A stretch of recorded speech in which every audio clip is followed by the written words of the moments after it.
will be the first pick here for ONIC Philippines. We know for TNC Pro Team, they could go for a 3-mar and a Lancy hero as early as possible. I think TNC, their last remaining choice here is to go utility. I don't think you go Joy on Zyda. Or maybe even the box shot. I mean, you know what? You can actually consider the utility jungler route here for TNC, similar to what Aurora did against CLPH. So since Zushin's out, I think you go Fred or Baksha, and then maybe supplement it with a Kimi, so that Lance has a hero. So they go for the Gatot. It's Chaknu's best hero in the playoffs. And they go for okay, I thought they went with a Zetyan. Or a Lunox. Lunox. Okay, Lunox. Yeah. That's alright. I see a very stable performance so far for Lancy with his Lunox. But so far, and partnered up with the Chaknu hero, you mentioned you need a very signature-like setup here for Chaknu. Now for ONIC Philippines, it's up to them to somehow get a hero that could escape and could also be solid onto the mid lane for Super Prince. Options like Kimi, Arlo, CC, these are the options. I think that these are great options for ONIC. Maybe you go mid here. My tail's been itching for a real fight. Oh, they bring it back. Brusco, Kalea on blue side. It's funny. You know what? Where was the Kalea for the past games? Where were you? Against Yi Sun Shin. Actually, it wasn't even banned out. Just wasn't. Exactly. There were so many like Yi Sun Shin games without any Kaleas in them. But It was the counter back in the regular season, but maybe it's because of the fact that the Gato was just overly prioritized by a lot of these teams. But now TNC's gotten themselves the Gato. You go back to the to the Kalea route for ONIC, and it is a signature pick for Brusco. Yeah, and you would want a What time is instant pick-up It's hero here time! if you are ONIC Philippines, but They pick Joy. with the in-game sounds Yeah. and basing. They picked Joy, I think, for TNC. This is Zyda's. I can't remember when was the last time he played Joy, but I'm pretty sure it wasn't that great. Because it does need a lot of time, and TNC usually loses steam in the mid game if they don't have that mid game down with their comp. So this is a little bit worrying, even though late game comes, this lineup is a monster against a YSS. His secondary problem is that he's playing Joy into a Kalea, so that's another layer of issue that they have to solve in the late game. But isn't it ironic to use the Joy and then use the ONIC Championship skin if you're Zyda? Some of the baton also, like, I could also do that, or he can do better, but let's see. Because he's a strong challenger, as I mentioned here, a threat to the king of the jungle. But now Alice has been banned out, even if Pobius here for Coach Etumax. And for the side of ONIC Philippines, they could also try and limit an XP hero here for 3-mar. I think 3-mar has been one of the most consistent when it comes to TNC alongside on what Zyda is doing. Yeah. It was all made possible by 3-mar and Chaknu. Yeah, and now, again, ONIC is just honing on this these heroes that gives 3-mar the ability to change the tides of the game. They remove the Alice. I also like the fact that TNC removed the Farsa. It is annoying, even though they have a Gatot and Joy. It's annoying for the Lunox. So if the Lunox can play, then the Joy and the Gatot will just fall victim to the CC and the Kalea. So this does open up the route again for the Joy and the Gatot to be able to play this game. But I still think this Kimi is a big problem for TNC. If they ever manage to get the Kimi on the hands of Super Prince, yes, you have damage, you have front line. But what ONIC Page have is early game. I don't think that ONIC Philippines could also go for the Evo if ever. Just so when Brusco catches someone, it's already inside the RWM. But Ruby is a very good ban here for ONIC Philippines. But there's going to be a Lapu prior here for a 3-mar. I thought it was gonna be Arlet, honestly. It's either Arlet or Expert. You either deal with the CC early game and then provide team fight for mid game, or you go full greed. Like late game heroes for the side of TNC. Expert would have worked against Kalea and the CC, but now ONIC Philippines, if they want, if they want the gold lane fighter, Esmeralda is the way to go. Even though there's a Lunox on the other side, Esme is just overall good against Lapo and Joy. Or maybe just go for the traditional route here, because considering they also already have the CC, but basing on the perks of Hero so far, they might pick a new hero as well and give the CC to Kelra, Selena for Super Prince. Okay, Arlott against the Lapo and then CC gold lane. I still think Xborg works here for TNC. You go greedy route. There's no harm. If you're TNC, put Benny on the Lapo and utilize an Xborg XP for 3 Mar. It's not as heavy on playmaking, but it's more so like ONIC PH. If you don't capitalize on the mid game, you just lose out late game. That's it. Or maybe they want a late game hero here, like a Moskov for Benny Cutie or something like the Xborg as you've mentioned. And they will be picking it off onto their last pick here for first drafting phase. Now, with the stage set and the hero set midnight, for TNC Pro Team, they kind of got the gist of what ONIC Philippines is trying to do by getting the Selena for Super Friends and even the Kalea.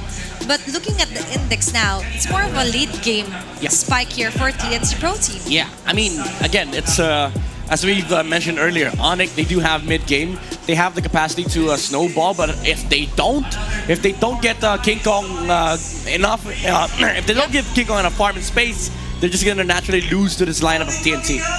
Let's see, because it's going to be a do-or-die match for our second match of the day. Only one can survive. Let's head on over to the Land of Dawn to get to know more on today's game. Casters, it's your time. And it's time for a lower bracket bout between TNC Pro Team and ONIC Philippines. Last night, TNC came so close to locking in for that upper bracket bout. At the same time, last night, ONIC got hard swept. This time, though, it's elimination that's on the line for ONIC and TNC. And that's what they're fighting for, to get into the top 3 and to stay in this tournament. And possibly even redemption, especially if you're talking about ONIC Philippines. Looking at the lineup that TNC brought in, we've known them to have this very specific brand of MOBB. Post-Project Next, they have played so much fighter gold lane. Medicutie, the Storm, we know that he does this often, but here he's rocking an Xborg. Yesterday, we saw Kelra hovering over an Xborg, but in a post-match interview, he confirmed that it was always going to be a Moscow.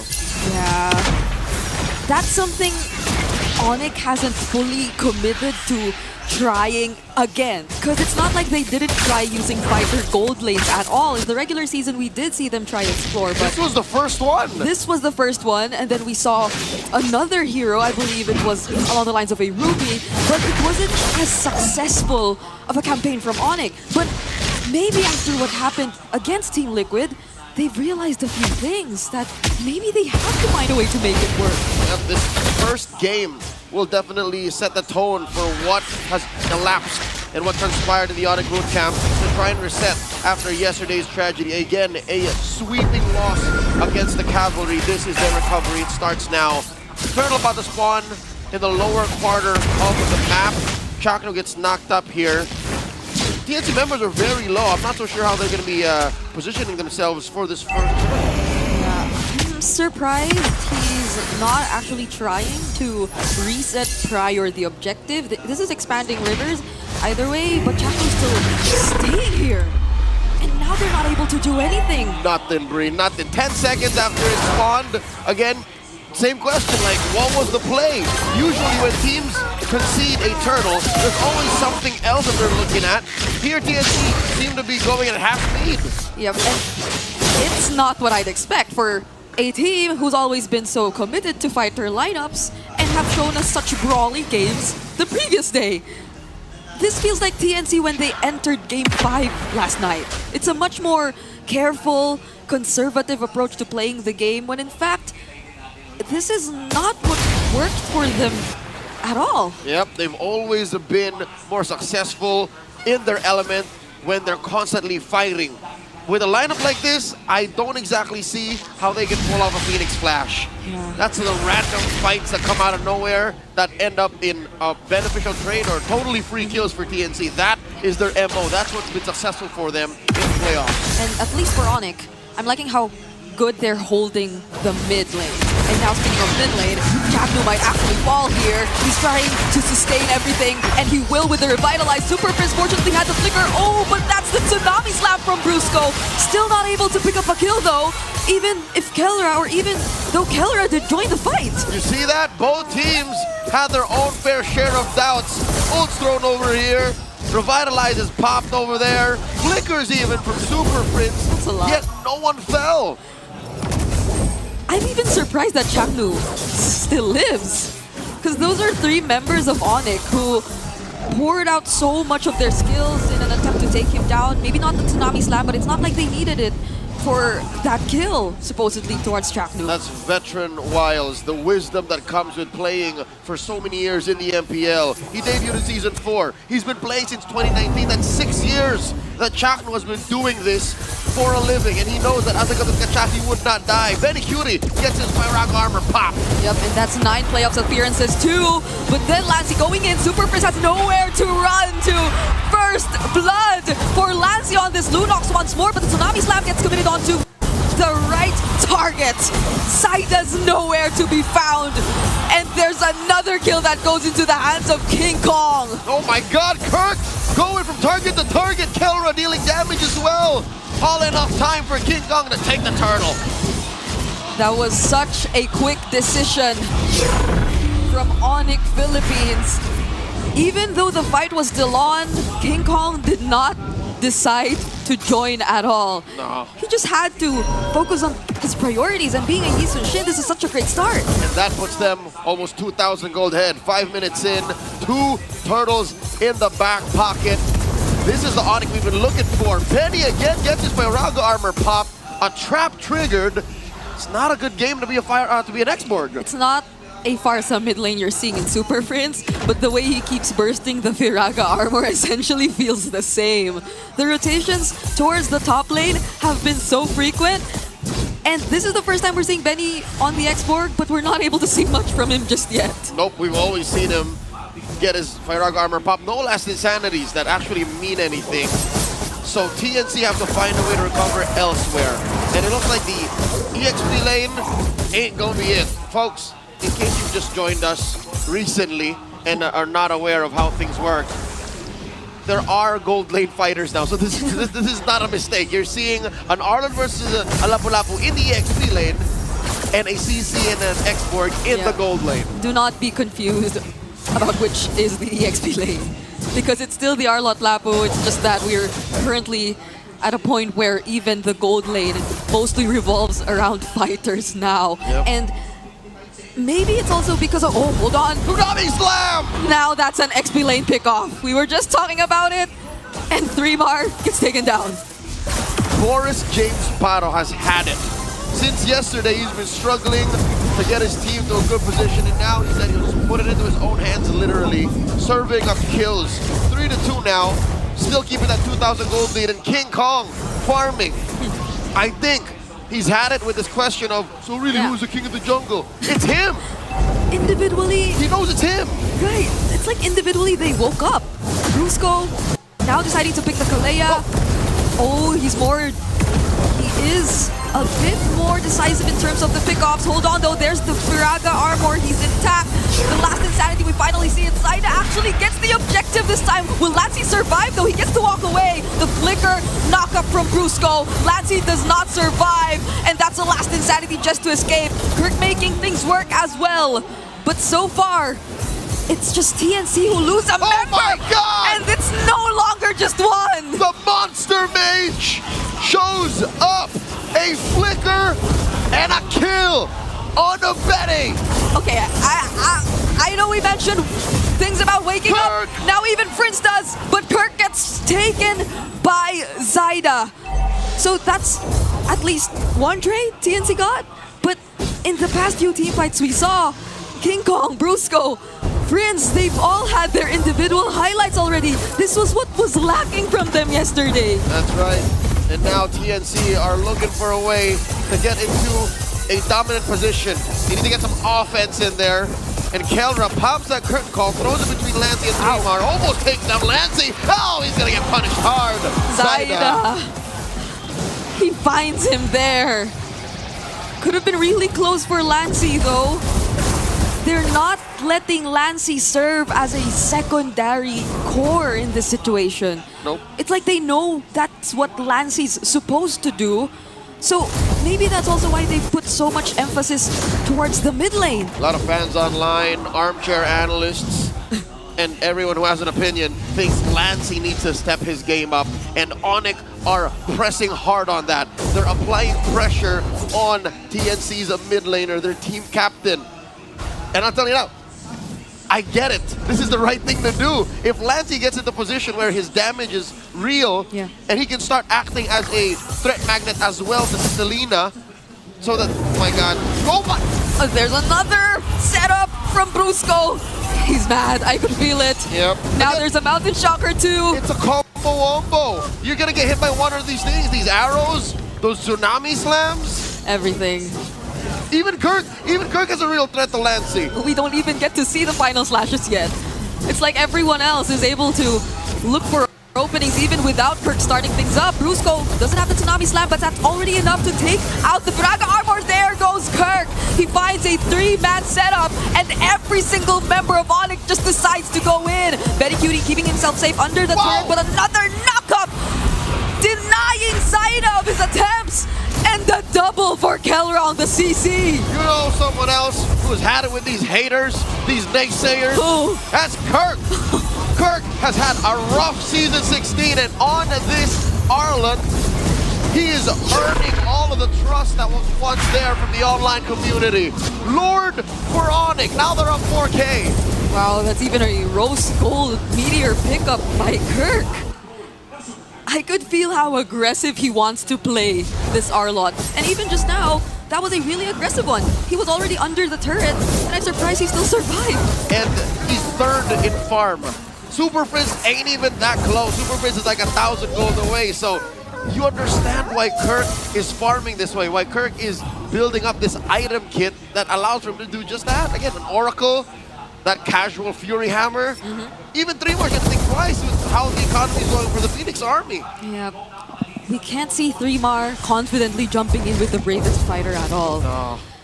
And maybe at this point, ONIC might even consider him as a target, as a viable target for whatever setups they want to go for, just because of how much damage they could already throw out. But what they'll be prioritizing for now are the turrets. That's right. In a fighter gold versus fighter gold type of lineup and matchup, the map is your #1 enemy because you don't have a marksman, pushing isn't as easy. Lancey catches an arrow, does not pull the trigger just yet. No Purify, no Brilliance. And look at the free damage that ONIC is laying down on him. Oh no! Oh, you just said it. You cannot feel at ease when you're against this lineup of ONIC. It was this close to a fight actually breaking out. Super Frizz's consistency on the Abyssal Arrow is out of this world. 42% over 11.5 minutes of competition. Yeah. This guy's been... I don't think Frizz slept last night. Nah. I think he just practiced Selena. All these skill shots are landing on every single member of TNC. And again, if maybe Chaknu did still have his AOG there, they might have considered fighting back, but it was a no, so they couldn't afford to risk anything. Not when ONIC was that close to their base turrets, to potentially doing a siege that they'll forever regret. And look at how close supposedly things were, but not until you look at the map. Yep, no, big picture. It's more than just this 2,000 gold gap between King Kong and Zaida. And it's not like Zaida looks like a chump, all right? Zaida somehow finds a way to always get what's left on the map. And it makes sense because he is technically the funnel. It's not an easy shit lineup, yes, but he's doing the same thing. Farm into me. Let me get the burst damage I need so that some way, somehow, Chaknu's set up their bait plays with Three-Mar will make sense. If anything, I feel bad for Benny. It's Benny who can't catch a break. And imagine this guy, just yesterday, was using heroes like the Cho. So he could do and find openings all by himself. He could even try and go for pickoffs all by himself. But now it's different. He's an export. And since they're playing from behind, they might need him a bit more for defense. But is that really the way Benny wants to play? The truth is much closer to a high-tech Pinata. That's exactly what he is. ONIC's gonna throw stuff at him, he's gonna break, and then he throws more stuff at him again. And it's rare that he finds them with his Firaga armor intact, is what I'm trying to say. 7,000 now, as ONIC secures their second Lord. Item game is looking so much worse. TNC are getting depraved, even these small camps. You see here, Super Prince and Brusco are checking this purple. I think they understand that Zaida needs the purple more than the orange. It's another situation of choking out resources from an assassin jungler. And arguably, maybe that's why we're seeing a lot more less joys come into play, because again, the joy feels as if it needs a bit more time, it needs more farm. Yep. And now ONIC know exactly how to prevent Zaida from getting to that point where he could just fight head on. Oh my goodness, the brilliance was already used. And it was quite a point-blank arrow. It's just, you can never tell when Super Prince decides to flicker in and jump you. Approaching a 9,000 gold lead ONIC has, and it's miserable. The purple does finally spawn, but King Kong's gonna take it away like their lunch money. Joy is in this category of junglers like Hayabusa, like Needed. Final slash on 3! Now they're looking for action. Zaida trying to go from behind, but the Tsunami Slap was ready to deny him of another trade. They actually get to take down 3mar with that setup by Kirk. And that's 3mar, that's a Lapu Lapu. Mind you, did not have the time to get the damage. King Kong threatening a TNC. There's a Tsunami Slam. That's a fleeting time, Kalea. And ONIC will not prolong this game any longer. A 15-minute game that goes over to ONIC. The Super Fam are back with their first win in the playoffs. A lightning round against the TNC. Pro team 1-0. It's been a while since we saw the Kalea. And it's great we saw it in Brusco's hands. Now this looks like TNC. I want to hear what Athena and Midnight have to say about this quick one. ONIC Philippines finally secured their first win for our playoffs this season. Yeah, even though TNC looked like they are going to be able to match up the tempo of ONIC Philippines, once the actual power spikes and the timing came through, we saw the aggression coming out from ONIC Philippines. Even the just the sheer presence of the CC, the the East and Shin, the Arla, they're able to group up on the map.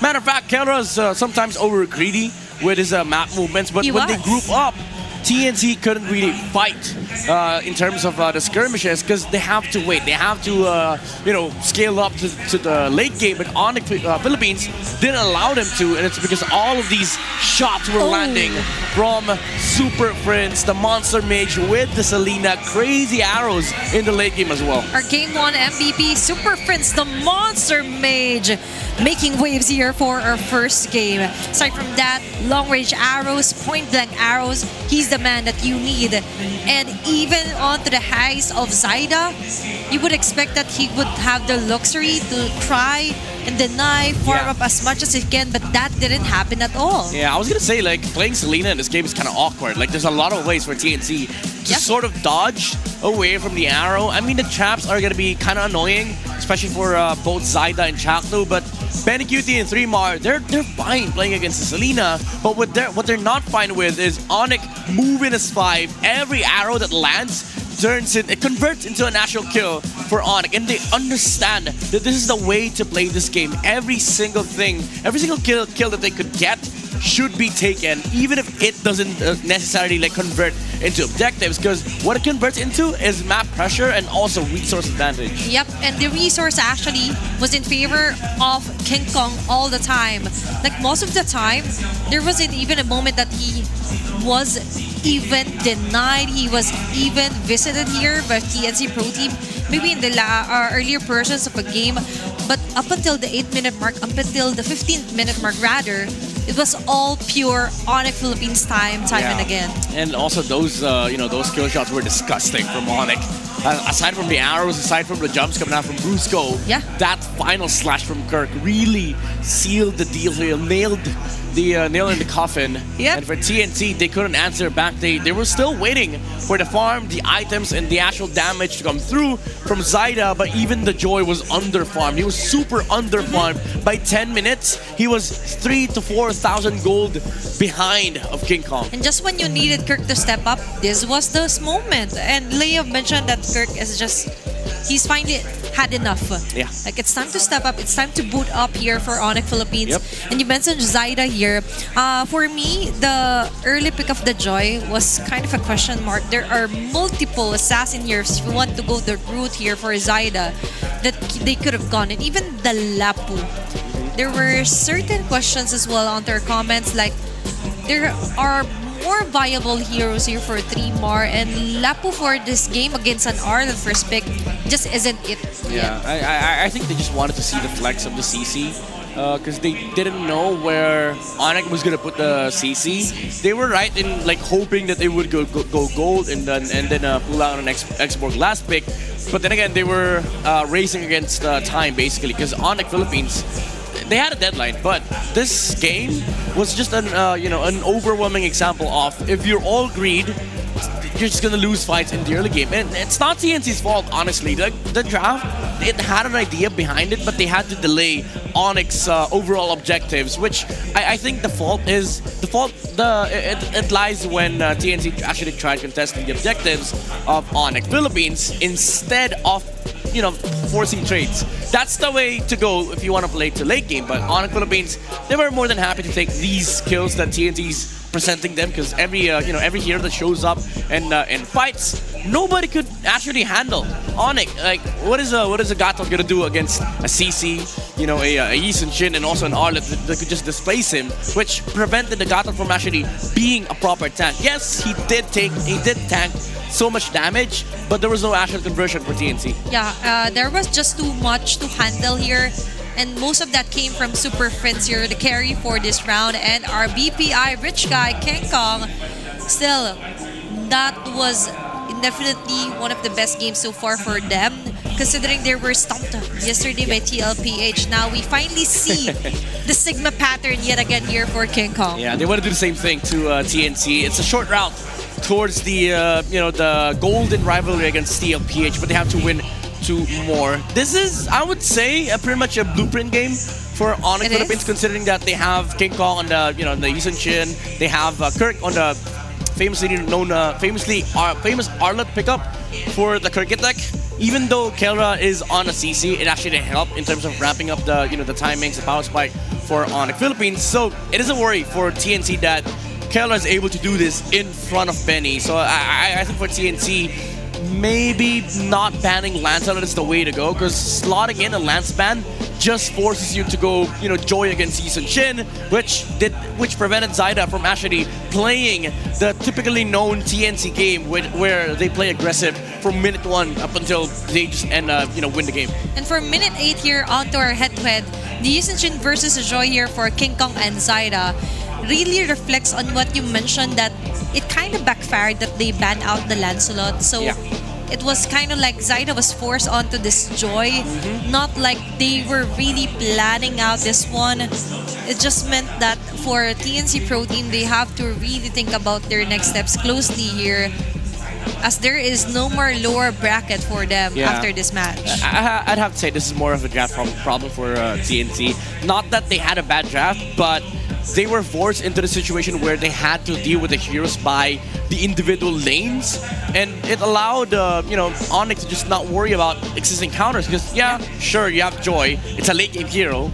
There's also Kalea, so if you want late game, ONIC just has a lot of farm by that point. Even when Zaida hit the 9k gold mark, King Kong was sitting at like 13k. So it didn't even matter, because at that point they were just waiting to end the game. And so far for our match 1, we've seen a full house, and even so, there are still Phoenix Army here coming inside the Croneta Astrodome. And by the way, guys, you could also join the new season of MLBB Rising Open as an in-game mode designed to provide players a platform to engage in competitive gameplay and earn in-game rewards. Gather your squad and jump into action. Yep, a lot of things that you can actually join in MLBB. And speaking about in MLBB, there's also new skins that you want to check out. It's the Aspirants new skins that are now available. Participate in the Aspirants Unite theme draw event. The first 10 times draw using diamonds is 50% off. Every 10 draws guarantees an epic or higher quality skin. Come and join the draw and witness the power of aspiration together. What a beautiful skin. I do hope I get the chance to be lucky today to draw the Vexana Aspirant skin. Please, please, please. Please, please. I do hope It's a flex. But why are you doing this if you I'm just already helping have... you. I'm helping you with the luck. Come on. Thank you so much. We're teammates here. We're family. We're a family here. We're super family. Because And it's also home. Phoenix Army. MPL is home. Yeah, MPL is and now, home. Yeah. let's see who will go home later on. But so far, we all have to go home. It's such a bad thing to say. I'm so sorry. They all have to go home. We're going to have to send somebody home. Yes, we That's do true. have to send somebody home. And we all have to go home later on. So take care for everyone who will be commuting their way home. I'm so sorry. Honestly. Yeah. Don't clip that, please, to everyone watching the English stream. Clip that.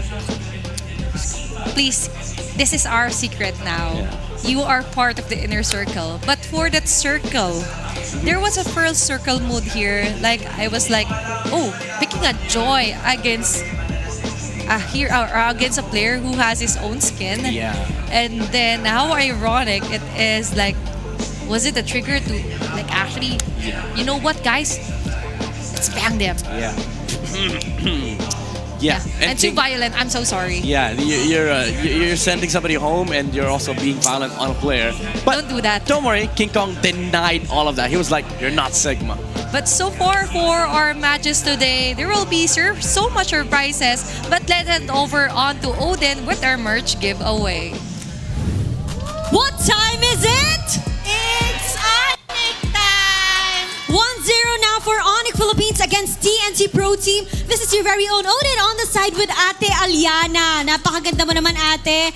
Ay, thank you so much. Ate Aliana, gaano ka na ba katagal na fan ng MPL Philippines? Simula nung nag-start yung kapatid ko sa EXE.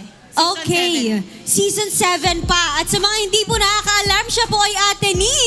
Kelra. Ate ni Kelra. And etong jersey mo ngayon is one of the jerseys na meron tayo sa ibang seasons pa. Kailan pa ba tong jersey mo? Nung nag-start siya na lumipat sa ONIC. Okay, so nung nag-start mag-ONIC Philippines, meron ng jersey si ate. And ano ba ang mensahe mo ngayon kay Kelra? Ngayon na, do or die na kasi tong match nila eh. Ayun, sanay na sanay ka naman dyan sa ganyan. Pero yun nga, natutuwa ko kasi hindi sila lahat nawawala ng pag-asa. Message ko lang, consistent lang, tsaka kaya natin yan. Naniniwala si ate sa kakayahan mo na gumapang at ipakita ang iyong lakas hanggang sa dulo. At dahil matagal ka na super fan ni Kelra, since birth ni Kelra, meron kaming hinanda na merch para sa'yo. Thank you. So this is ninth to meet you. Dahil 9 years na ang MLBB, i-unbox mo na, i-unwrap mo na kung ano nga bang meron sa loob na ating tote bag. Ay, ang cute, di ba?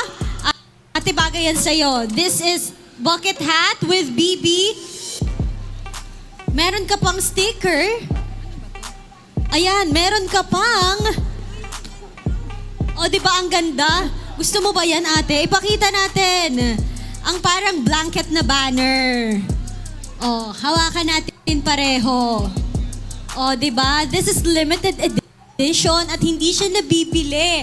Dahil pinamimigay lang siya sa mga super fans ng MLBB. At kanina lang din, nagkaroon tayo ng mga palaro off broadcast dito sa MPL Arena at namigay din tayo ng ganitong merch, tote bag sa ating lucky super fan. And Ate Aliana, I would like to ask you to do the honors na ipa-cheer naman ang Sonics dahil kailangan nyo na manalo this match. Guys, what time is it? Diba? Grabe ang energy ng mga Sonics. Ate Aliana, invite mo rin ang mga MPL fans na manood dito. Punta na kayo dito sa Cuneta Astrodome Pasay.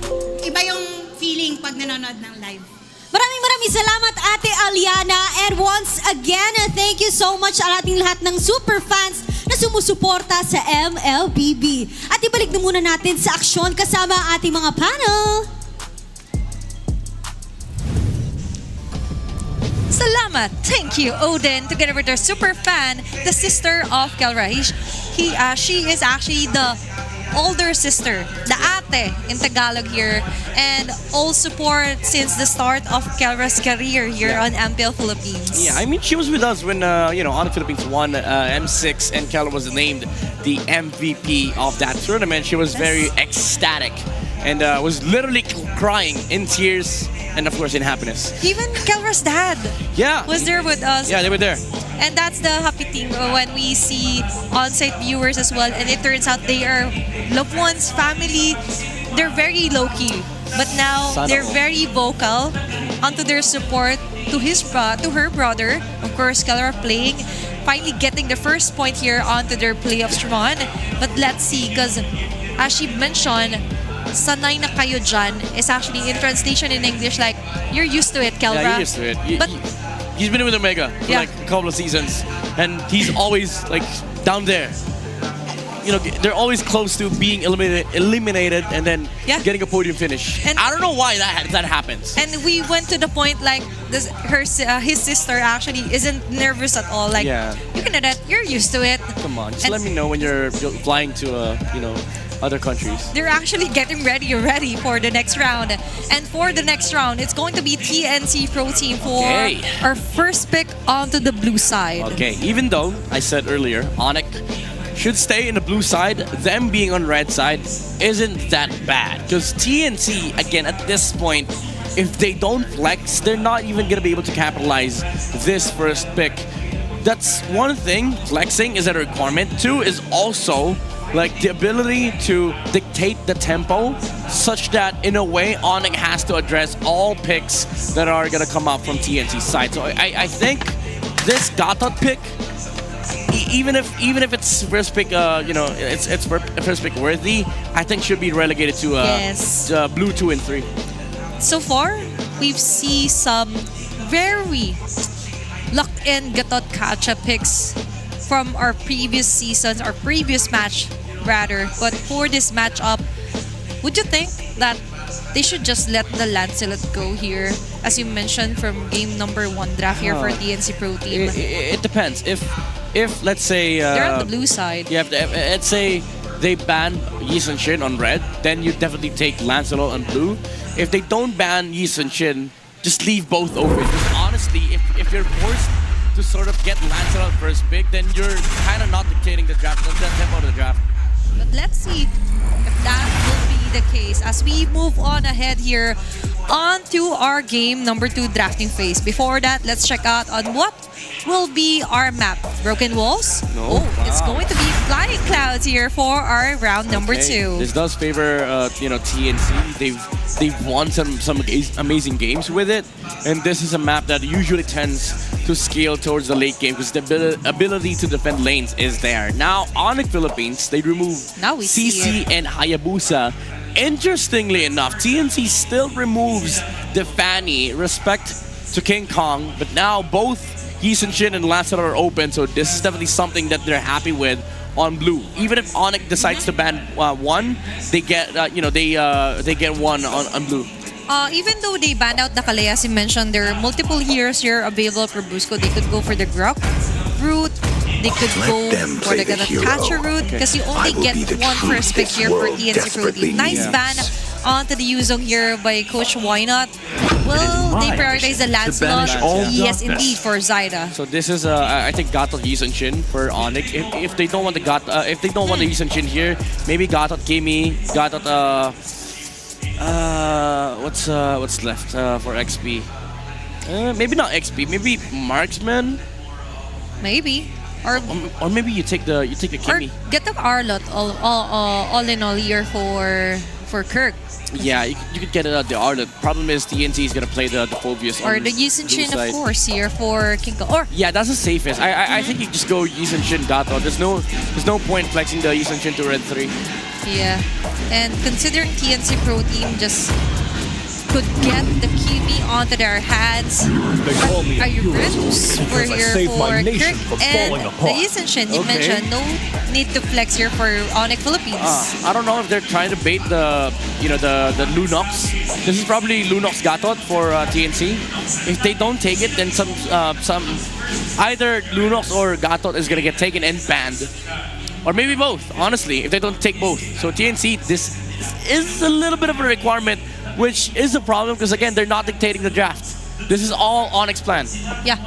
Interesting though, even though they are on the blue side, with the way that it went with the Uranus being the first pick here. Lunox. ONIC PH the wheel out of their hands, but Hilda and then the Lunox you mentioned, it's a must for TNC. This one I like. They did this against Aurora, the Hilda Flex. Was it Aurora or was it Twisted? It was. I think it's Twisted. Either. Yeah. Like the game plan is there for TNC. Like they could flex this Hilda against the Uranus, and the Lunox could be played on both the mid and gold lane. So ONIC, they're gonna run into like flex problems down the line. So just maybe play it safe for ONIC. You get the you can't even take up the Kimi here. So Farsa is too tempting, honestly, if they wanna go that route, because it's a good hero against the Lunox. Could force the Order of Brilliance. You don't mind playing into the Hilda, honestly. So that might be the case, unless they want to go for the Selena again for Super Prince. Might be a possible option, or just go to Evo if you really don't want to have that firepower. But Valentina this early for ONIC Philippines. Quite interesting take here for Coach Wynett and Hayes. Yeah, I mean you have a good ult, I guess, the Order of Brilliance, but that's about it. Other than that, you don't deal that much against the against the Hilda.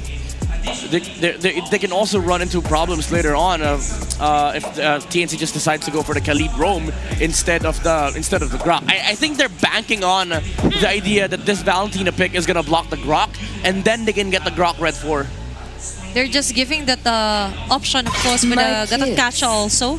Still open here for TNC Pro Team, considering that 3 more so far is the main user of the Hilda here for TNC Pro Team. And Alice ban for ONIC Page, not really overlooking the flex part of Hilda as well. Full respect. So for TNC, I think you just ban the Grok. No point in risking giving ONIC Philippines the Grok here. Even though Grok is too tempting to have on TNC, just accept the Khalid and Gato trade, honestly. But interesting though, we still yet to see what the hero will be for Kelra. Will this be a Kelra ban or a Kelra ban hero here for TNC Pro Team? I don't think it's wise to ban Kelra here, honestly. There's a lot of good heroes. The Grok. But there's also another Chaknu on the crowd here. Yeah, it's a multiverse. He looks like super red, by the way. Oh yeah, the moment that they brought down the poster of Chaknu, especially on the eyebrow part. So it's super Chak. This is actually the crowd and supporters of TNC Pro Team, the Phoenix Army. And so far, they're very supportive of each other. I'm loving this crowd. For now, TNC needs their support as well. Yeah.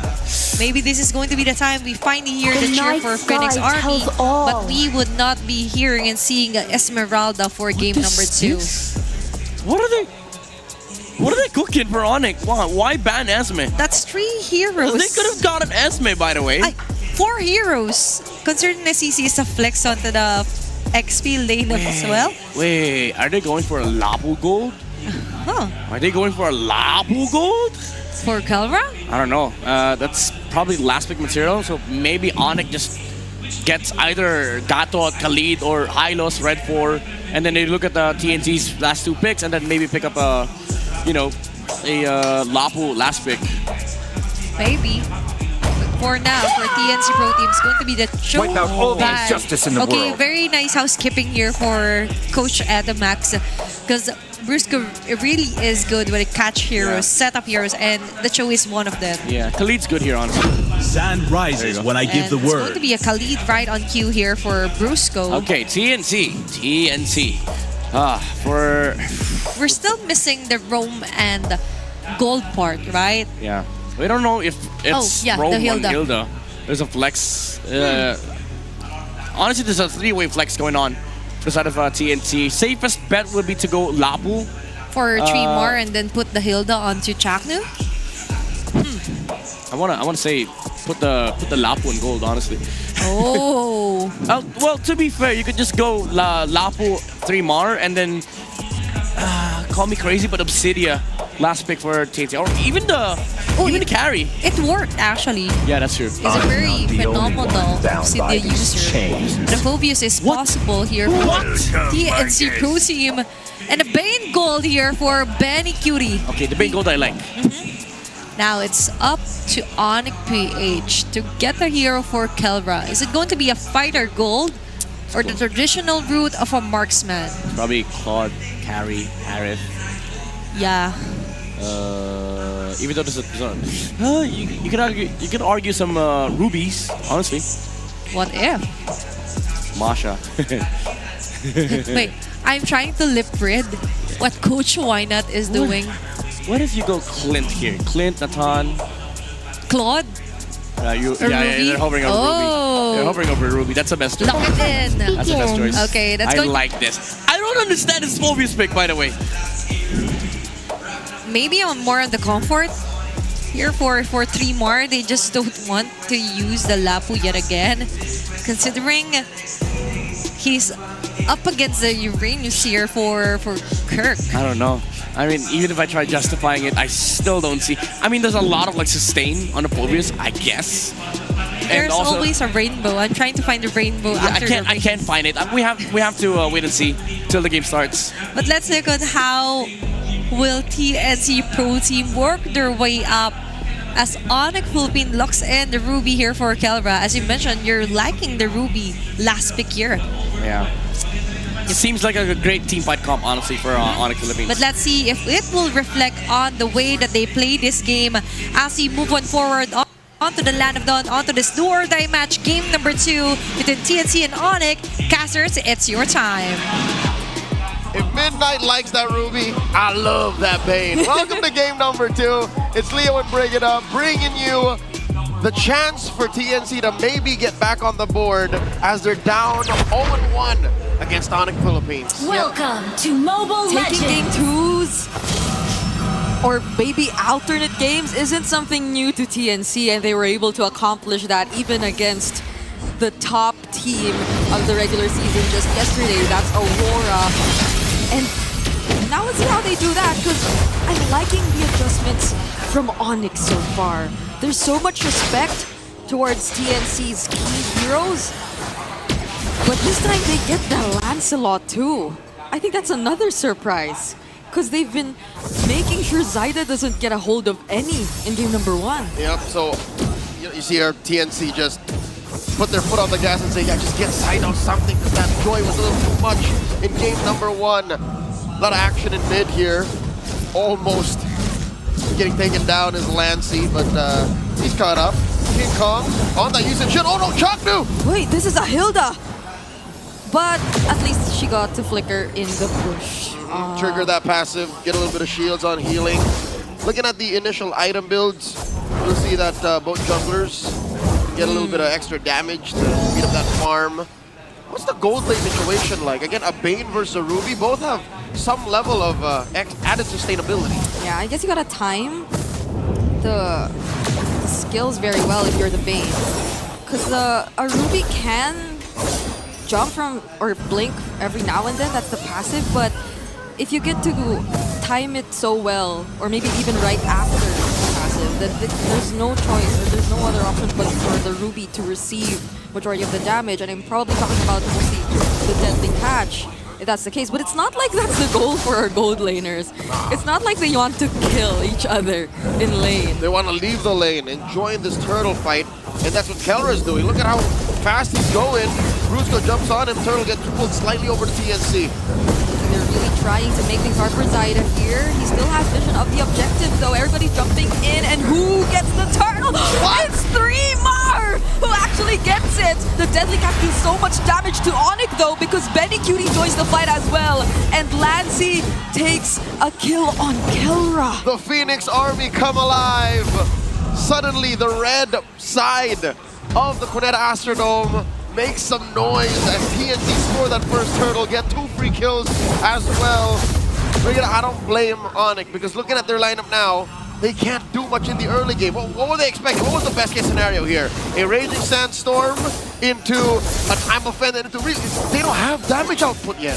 Yeah, but it was clear that they wanted the objective. Benny has the flicker to survive though. And Benny did so much in that previous fight. I guess that's true. ONIC, they just tried to see what they can. But Chaco right here, could he be punished? Mountain Shocker will be used, but that's about it. Yep, the best thing that ONIC can do is, I don't want to think that I'm being a pessimist by saying this, but accept the fact that the early game ain't yours. Maybe even a part of the mid game. And then use that Uranus as the tool that it's meant to be. A blunt force object. Yeah. You just buy time away from 3-Mar and own that half of the map so that you can get farm on King Kong. That's the only solution I can see now. I guess even despite that though, it's clear that they're trying to keep themselves in the game. Maybe through, let's say, Brusco and how he keeps trying to invade. Or maybe disrupt Zyda. Pay attention to how his farming patterns are, because I guess the Khalid's just that capable of doing that. He's been trying to scout Zyda for a huge majority of the past 4 minutes, but now it's TNC who just keeps grouping up and applying pressure to ONIC and their farm. Yep, and what that'll do is you'll end up with a dead Khalid. You don't want that. You can't afford that. You can't give more gold over to TNC. They're up 1,000 gold now, and they're owning this turtle pit. Mount Shocker by King Kong. 3-Mar jumps on Kelra. You know, he's liking how his passive is almost always active because of the blink skills. But now Jaknu going in gets punished instead. There's the Infernal Pursuits from 3-Mar though, but he gets dragged all the way in between their 2 turrets. Kurt fighting back. It's a double kill for him already. Lancy though using his ultimate. Will he get to buy the trade? What? The damage from Benny Cutie! He spit on that thing as if a deadly catch wasn't enough. He hit that ale on a Kirk too. Again, Kirk had it coming, all right? He's but a baby Uranus. He's just a little small floating boy, and he can only build so much. I want to see the items because I want to see what he's prioritizing first, right? Is he going physical defense or magic defense first? And looking at it, it seems like it's magic first mainly. Yeah. Benny flickered there. Had to survive that attempt. See? So it's majority magic because, you know, tough boots, and then he just has a singular Jerkin. So he had the right damage profile read out. It's just, it's too much coming from Bane this early. And this Bane, I think they've tried to at least take him out twice in this game already. Never didn't work yet. But every single time he had his flicker intact. So it's just an easy escape that we get to see from Benny Cutie all the time, and he already gets to pick up his Sky Piercer as well. See how hard the Sigma jungler is working. He's using that Infinix GT30 Pro experience victory for every Madlang gamer. This is your Infinix handcap. Playing on the Infinix GT30 Pro. Chaknu, wow, takes a good chunk of damage. ONIC's got that yellow Ubi going. Yeah, there are 5 members approaching mid, and Zyda's at the opposite of the map. So could they be looking for a fight or just a quick way to blitz the Lord? Or the Turtle rather. Oh, what's he thinking? Went for that conceal and force use the Raging Sandstorm defensively. Yeah, and now Zyda's back. He can join the fight if he wanted to. So this could potentially break out into a 5v5. Kurt's already here as well. But I have my eyes on Benny. How do they deal with Benny and not get taken out by the surprise burst damage when they've all committed their resources onto a team fight that broke out even without him there just yet? I think you and ONIC are on the same page. They have their eyes on Benny and they see that he's in mid. So any time that he just sidesteps, he could be part of the turtle. So they'd rather pay attention to what side is doing first. And if some way, somehow, TNC walk away with both the turtle and the turret, that's all losses for ONIC. So they're just mitigating the damage covering up what holes need to be covered up so the sink doesn't completely ship. Looking at the items, oh my god. Benny already has a Sky Piercer and a Holy Crystal. He's fully breeding out, Bree. I do not want to stay close to that kind of pain at this point. Not when I'm in this spot, not if I'm ONIC and I have a bit of catching up to do. And even if you have so many potential crowd control sources, if you put yourself up close, then that's not going to be a good thing either. Super Prince already using him. Oh, what? How was Lancey caught there? A sudden response from ONIC. I'll tell you how, Bree. I'm offended. He went in too close. I think there was a window between that move, that dash in, and him clicking the Brilliance, and Kelra clicking that I'm offended. Brusco and the gang are on Shaku's tail. I'll tell you now, it's a small window of time, but ONIC found it. I guess you can't really assume that ONIC gets tunnel visioned when they want to chase after a target, because it's so easy for them to just switch on the spot. And I guess that's also probably what happened to Lancey earlier. Maybe he thought they were actually trying to just go for the chase, but then they saw Lancey and in the blink of an eye, they just suddenly shifted targets. Yep, that's the secret in ONIC's success, especially in their height in the M6 World Championships. It's so scary because they're so good at macro, but also mechanically speaking, any and all of them are always so on point. That's what's keeping this gold lead on a manageable scale. What is that now? About 3,000 gold between ONIC and TNC, despite everything that TNC has walked away with. And a good chunk of that gold is still on King Kong. So between him and Zaida, there still is a chance that if ONIC can find a good position, they could steal this war. Because now TNC are the ones holding it, so maybe stealing the objective will be the way to go. Super Prince, though, already forcing the Brilliance out of Lancey. But Kelra, look at the amount of crowd control they're able to use onto 3mar. That's going to be a kill over to ONIC. Deadly catch and the retribution from TNC to take that objective. TNC just had too much distance. A lot of space they're working with. Chakno with a conceal, thinking if they're going to go for the counter attack. He jumps King Kong. Superfam ain't having none of this. They know that they've already lost Turtle, Lord, everything belongs to Zaida. So Yumar was the sacrifice. And they had to put 3 bodies over there just to deal with him. And no one else could have went near TNC. Nope.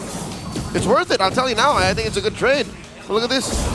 Kelra on his old teammate Chakno. It's interesting how Chakno's using this Hilda. Is it just their lineup, or how Chakno seems to have unlocked a new way to play Hilda? Is he some sort of like bait for majority of the game? Yeah, usually you see Hilda like want to try to whack dudes out, but this is like man-to-man defense, Hilda. He's just the guy who shows up first. Like a shadow. And then he gets poked down really low, like what's happening now. Runs away.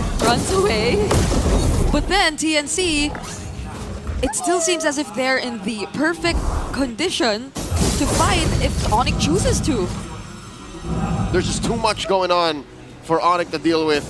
And they've been trying, they've been holding on. Again, putting farm on King Kong, being on point for Kelra's I'm Offended on the turnaround. But TNC have been able to flourish under that, approaching the 4K gold lead. Maybe it's really that one fight to enable King Kong that they're looking at, that they're waiting for. A team fight where Benny isn't as free and where Lancey feels a bit awkward to go in. Clearly you should feel awkward. There's a Khalid, there's a Ruby, there's a Terrify threat from Super Prince, but no purple buffs yet again. Oh, King Kong gets denied his purple. Grant the purple right in your face. What you gonna do about it, King? At least Zaida had to use the retribution. Well, sadly King Kong did too as a response, but looking at the items, he's behind 1,000 gold. You know what? In perspective, that's not so bad. Yeah. King Kong has damage. It's nice and it's really great how they're able to somehow keep up. But it seems like they have to work together just to provide for King Kong. And maybe that's what ONIC, that's what ONIC's doing right now. Like maybe sacrificing a couple of structures because all they really have to pay attention to is King Kong and him not getting left behind too much. Because if you look at their lineup, they really have to invest a lot, and if not everything, on King Kong. But Super Prince down low, Phantom Execution, but at least he has the brilliance from the IMU to get away. All right, the answer from ONIC. It's a 4v5, and all this while, hey, ever seen a split pushing Uranus? That's what Kirk did. And TNC, they respond by going at the Lord. They know that they can't take this because Kirk has already rotated. Yeah.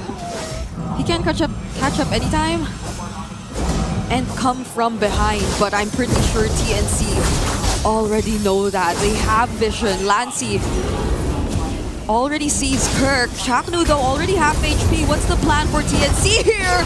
The plan is to just keep disrupting and zoning as Zyda takes the objective, but it's not just zoning that they do. They take out King Kong and Brusco too. I can imagine the communications. Let him hit the traceless, let him in! And TNC punished now 3-mark, chasing down Kirk. Kirk's trying to run away. It's a Uranus, he can! What? Off camera, Fringe gets popped! By Zyda and Benny. Zyda is a monster! No, rather. They got a Lord coming through bot.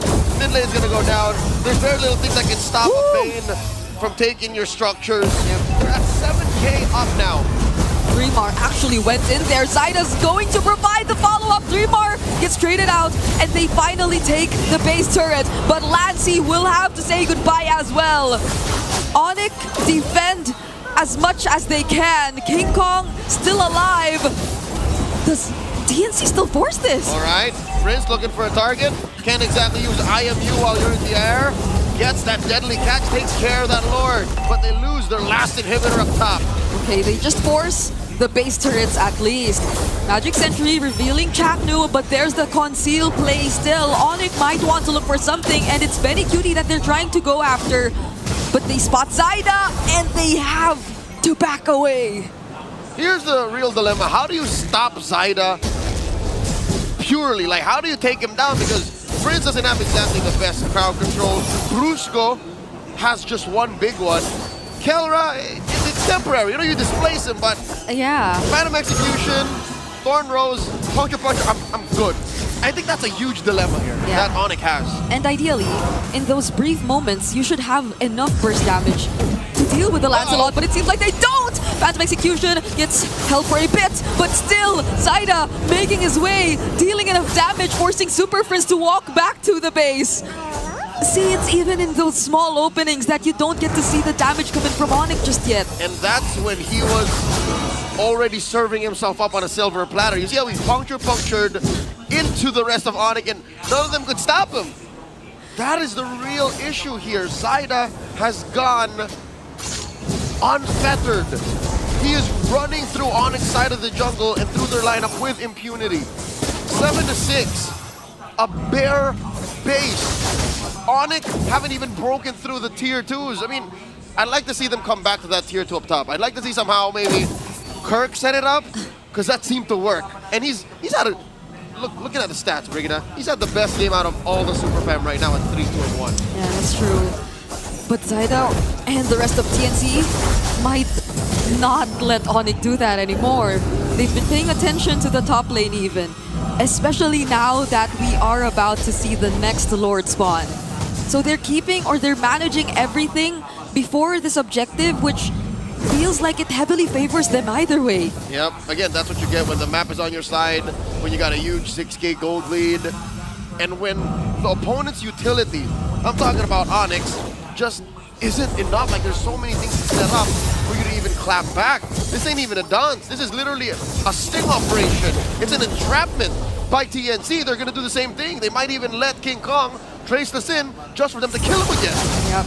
But look at how Prince and Brusco are holding this rush. Oh no, the Flicker Raging Sandstorm doesn't connect, and Keller actually gets targeted by Zyda over here. King Kong is looking to be next. Another Thorn Rose successfully takes him down, and Chak Chaknu's blocking everybody. They use Benny as bait, and Zaida gets a triple. He's on Brusco.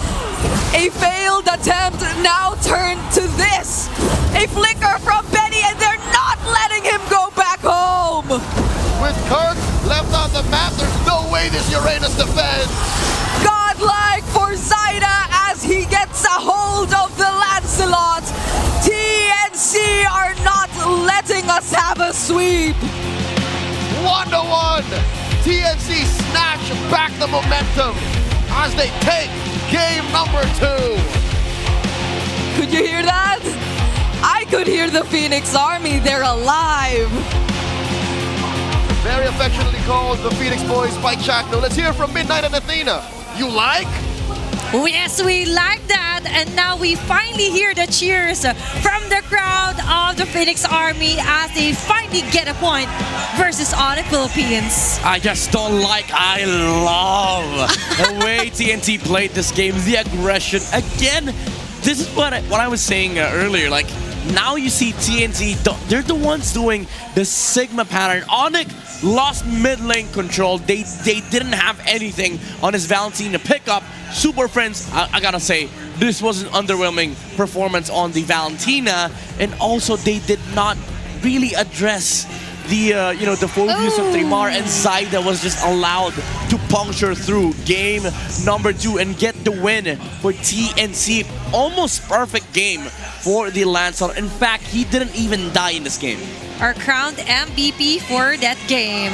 So far, that is how you jungle. Strong contender indeed up against the King of the Jungle with this Lancelot prior pick. Yep. Now we are talking. Now we see that you finally get a hero that really complements Zaida the way that he plays. Yeah, we did say, if they leave both open, stay the Lancelot. And Zaida took that. They've gotten themselves a very comfortable draft. This is very TNC-esque, especially with the Hilda Flex. That was very wonderful coming out from TNC. I still think any other XP laner would have performed better, but you gotta commend the player. Trimar, he performed he played a fantastic Phobies game. The dark waves, the constant catch onto the backside.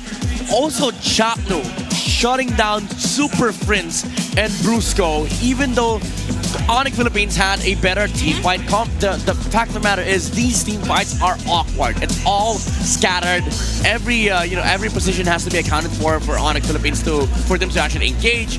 But that's what made the game for TNC so good, because Jackson was just constantly breaking these positions and these orders from ONIC, and this is what I love about TNC. They bring in the chaotic gameplay. And that's how you do it. The Chapnu way, of course, we have to acknowledge that Super Prince wasn't able to maximize the IMU because all the time he had to copy the Order of Brilliance for Lassie just so he could survive once Chaknu pounces on him. But now for TNC Pro Team, this is the way that we saw them get 5 games out of Aurora. Yeah, and same not vibes. only that, we finally see Lancy as well on why he really locks in this Lunox. Yeah. We see him shine. Yes, for game number 1, there was a struggle.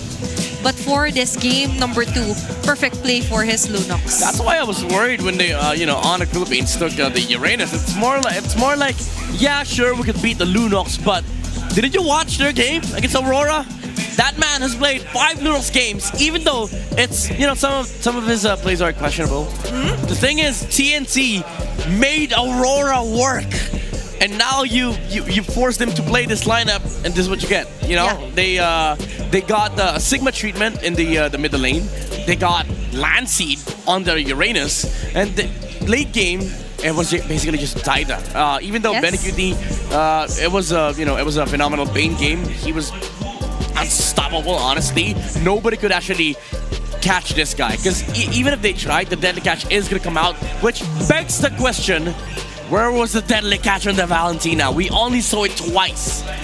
And you did point out that, Chakno being always in the face of Super Friends, the Valentina was essentially forced to always copy the Order of Brilliance, which again brings me back to the question, why was the Valentina picked up in the first place? If you're going to have a hard time, just pick a hero that would suffice Super Prince with his mobility, right? For TNC Pro Team, acknowledging Benny Cutie as well, you mentioned. And for the latter portion of the game, he was like, Zaida, no more Maniac. I would just love to finish off this round. Yeah. Just went for the deadly catch and actually finish off this round before the 18-minute mark. Now, looking at the bigger picture onto the stats, this is why I'm mentioning that Zaida really plays so well to be able to do this against King Kong. He's actually using one of his comfort picks here for the season. 3 straight turtles, then 2 lords here for game number 2. And not only that, he actually was able to deny the jungle against the Sigma jungler. It's very poetic because like you match these two, they came from the same team. King Kong left TNC, got the championship with ONIC Philippines, but now TNT, Zaida sending a different message. I don't need to leave my team. Let me carry my team, and Zaida did just that. Phenomenal gameplay all across the board for the boys, the Phoenix boys, and TNT as Chapnos rightfully claimed so. But ONIC Philippines, again, there's a lot of problems on their draft, in their execution as well. And so far, the Ruby Gold Lane Fighter has not worked for anybody, even in the regular season. So I think, even though I did say, in the draft, it looked good, I just think that, it's such a risky pick, honestly. I do agree with you. It looked promising. Yeah. Okay, it looked promising. But looking at this one, full of hopes for this guy, the carry in both the rich guy is going to be Zaida's.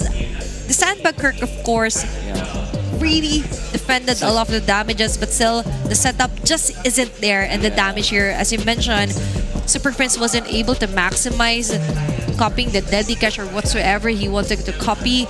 But for this round, the BPI rich guy, Zaida, did a spectacular. He not only carried the game, he ate. Yeah.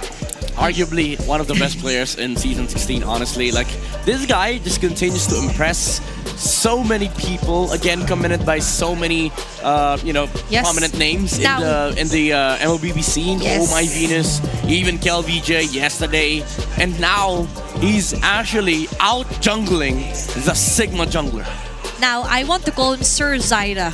Sir Zaida? Yes, because he used the Lancelot. He's a knight. Sir Lancelot. Sir the knight in shining armor here is going to be Zaida here for TNC Pro Team. You mentioned numerous KOLs, pro players, even analysts as yourself. Zaida is not really at the prime, but is at his best this season.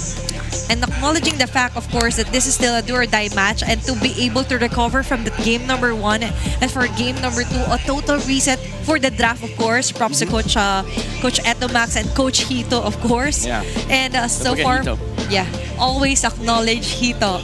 And even though we've seen the Selena being picked up for game number 1, for game number 2, the Valentina right now for Super Prince just isn't it. It wasn't it. It wasn't it. There are multiple heroes that we could finally see if ever. This is just a game number 2 for the second matchup of the day. Still elimination match. Only one can survive. Only one will be able to face the LPH tomorrow. Yeah, it's going to be a tough potentially 4 games for these two teams because it's going to go back and forth in draft and gameplay. And to go back and forth onto what happened onto game number 2, let's dive in deeper and get to know what happened there together with our analyst. Let's head on over to Wolf. Isa sa mga criticism ko sa TNC is yung kanilang box. Sinama ko yan sa keys to victory na pwedeng i-unbox ng ONIC Philippines yung ginagawang formation ng TNC, but it wasn't true in this game. Particularly dun sa last clash na nakita natin. And nakakatuwa kasi reminiscent siya ng mga ginagawa ng TNC in their match going up against Aurora. Pag titignan natin dito, exact the same spot. And dahil merong konting triggers para sa side ng TNC na malaman nila na walang nag-shove ng side lanes para sa side ng ONIC Philippines. Tapos, etong si Uranus, ay nakita nila dun sa may gitna. Ang kailangan lang gawin ni Chakno ay check itong L-Bush, pati na rin itong tinatawag na Nubush. Nung nakita niya si Kelra na walang kasama, dito na nagpanik yung ONIC Philippines. Hinawakan ng Lord ang TNC at unti-unting nagpakita itong si Benny Cutie, pero nakaramdam siya para ba talagang may senses bilang isang carry ng team. At nung pagtalon dito ni Brusco, nakita natin na nagmintis na. And if you're looking at the positioning ng ating dalawang teams, mukhang hindi na nga talaga na forma ng side ng ONIC Philippines so kanilang box. And in the other side, ito namang TNC, napakaganda na pwestuhan nila dito sa mapa. Nahanap nila yung crucial na mga heroes.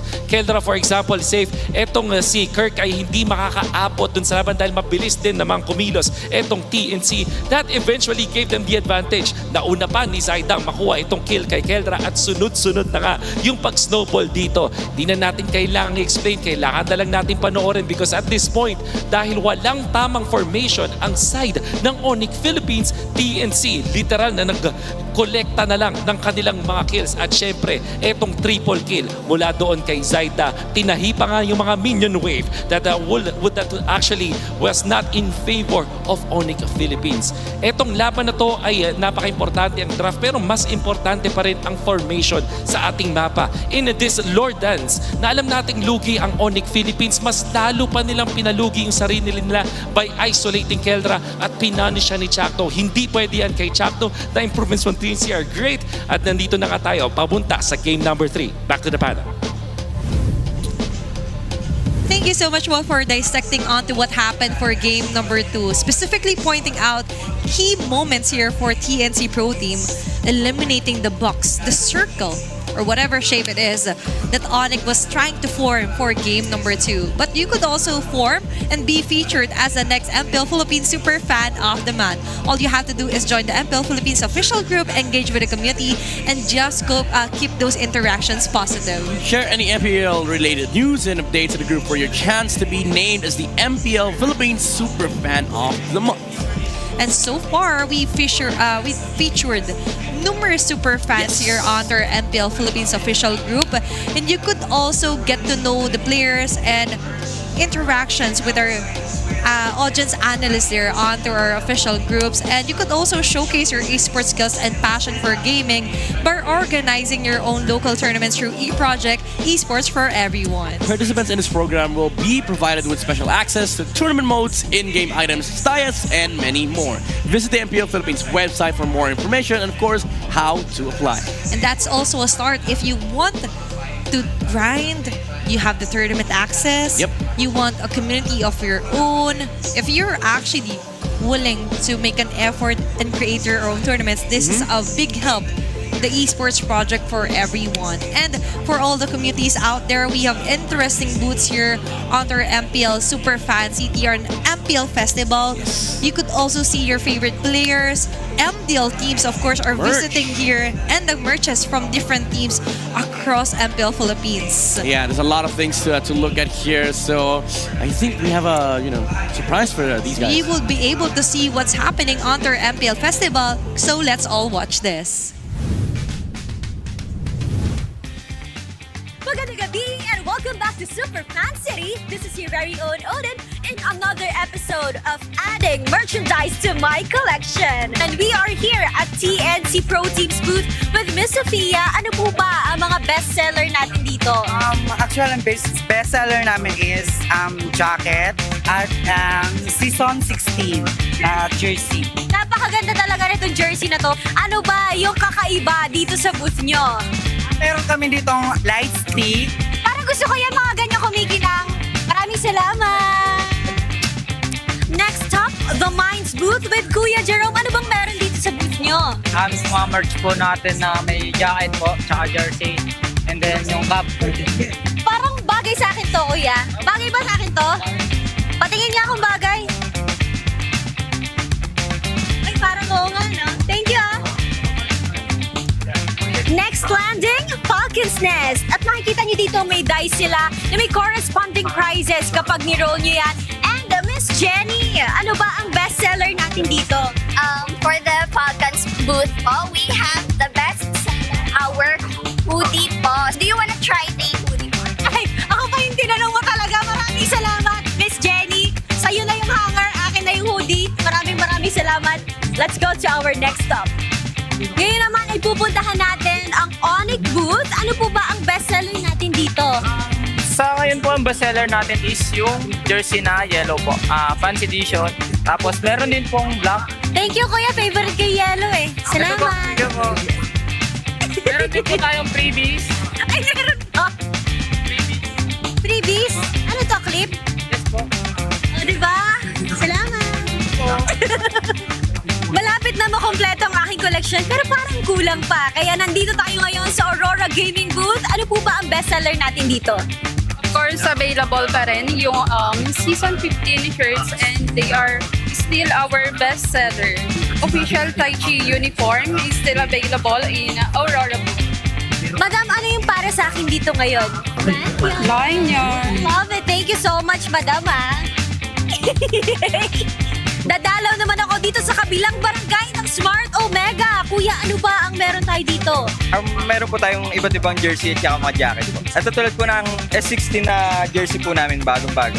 Ganda naman yan. Ano ba yung para sa akin dito? Mayroon po kami photocard ng mga players at saka mga sticker po. Tina Magic, sino kaya? Ikaw na to, James. Thank you, Kuya. And last up, dito naman sa TLPH booth, ano po ba ang bestseller natin dito? Ang bestseller po natin is itong jersey, yung home natin. Ating varsity jacket, naka-discount po siya 10%. And sa lahat ng mga products natin ngayon playoffs. Maraming salamat. Bagay ba sa akin yan? Bagay na bagay. At nakompleto na nga ang aking merch sa lahat ng booths dito sa Super Fan City. At kung hindi ganito ang itsura mo, nakaalis ka sa venue, kailangan na dumaan dito lamang sa MPL Philippines Festival Super Fan City dahil marami din discounts and meron din mga freebies na naghihintay para sa inyo. Kaya naman tara na! Balik na muna tayo sa MPL Arena.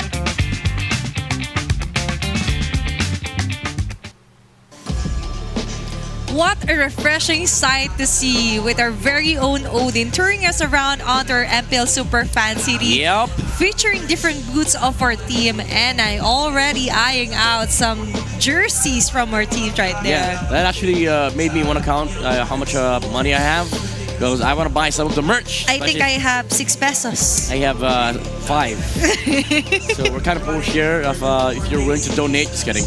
But yeah, you do check out the the stuff that are available in the MPL Festival. Yeah. A lot of things going on there, activities, and also merches that you can buy. And that's so convenient. If you want to support the team, you could also buy the merch and wear it. Yes. While cheering for your favorite teams.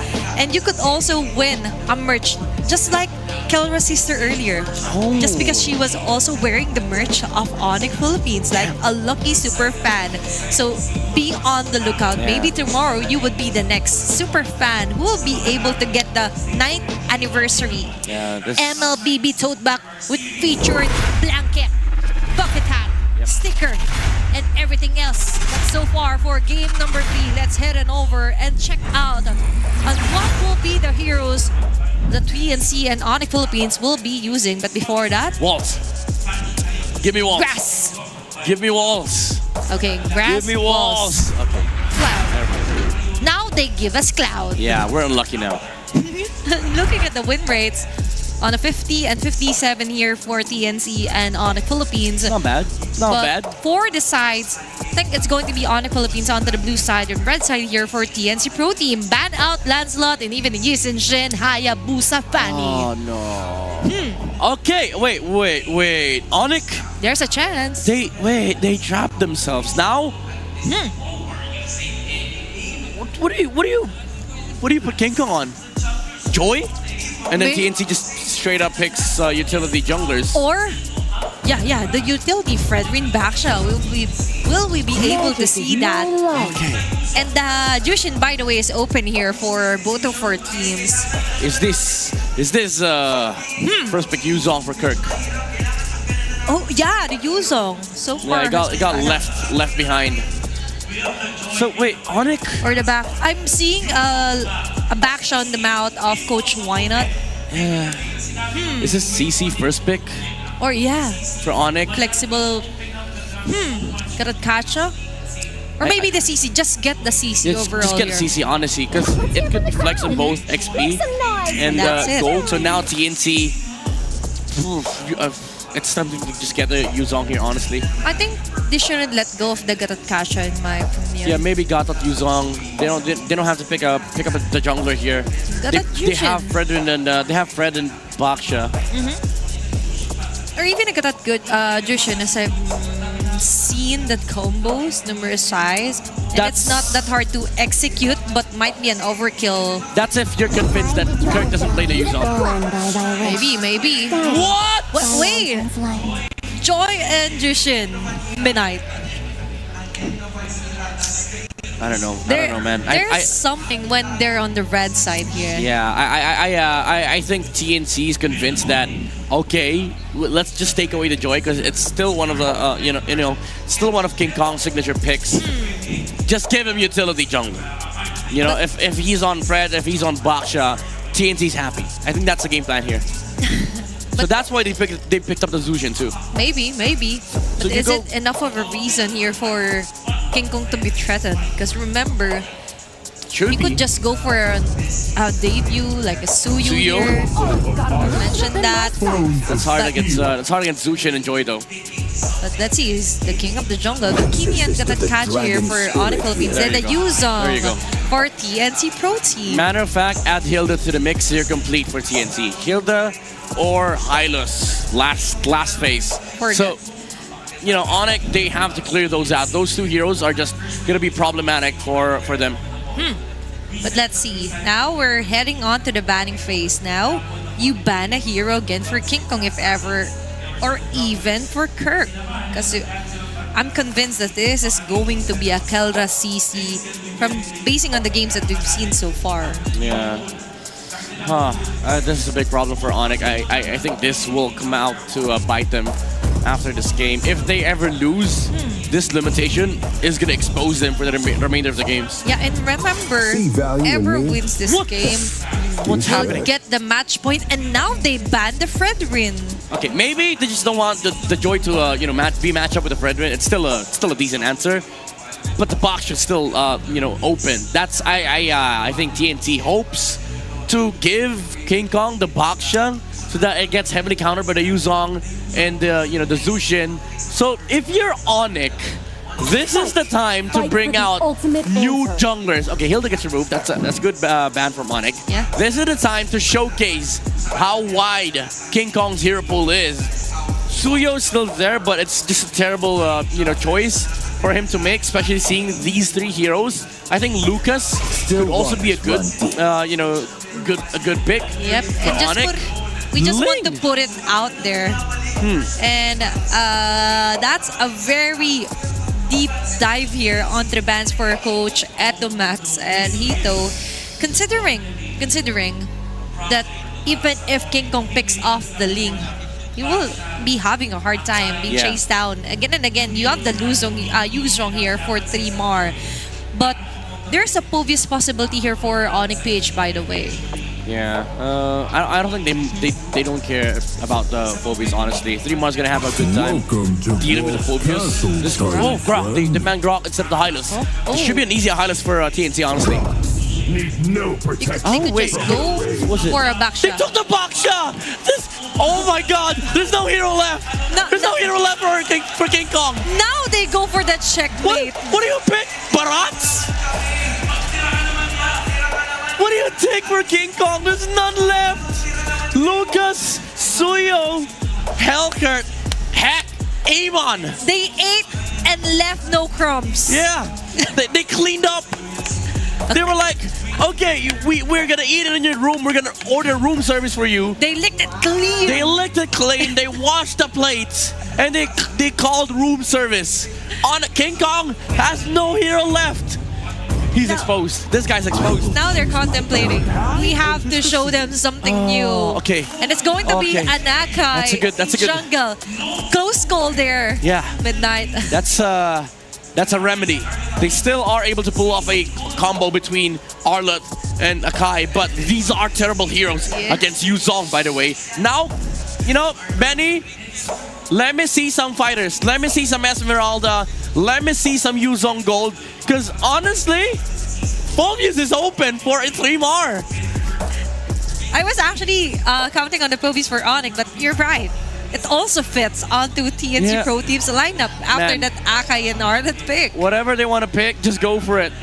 Go for fighter, Benny. Just don't get an absolute trash hero, honestly. Let's see. I like this pick. Now he counters 4 heroes in this lineup. Now he's back.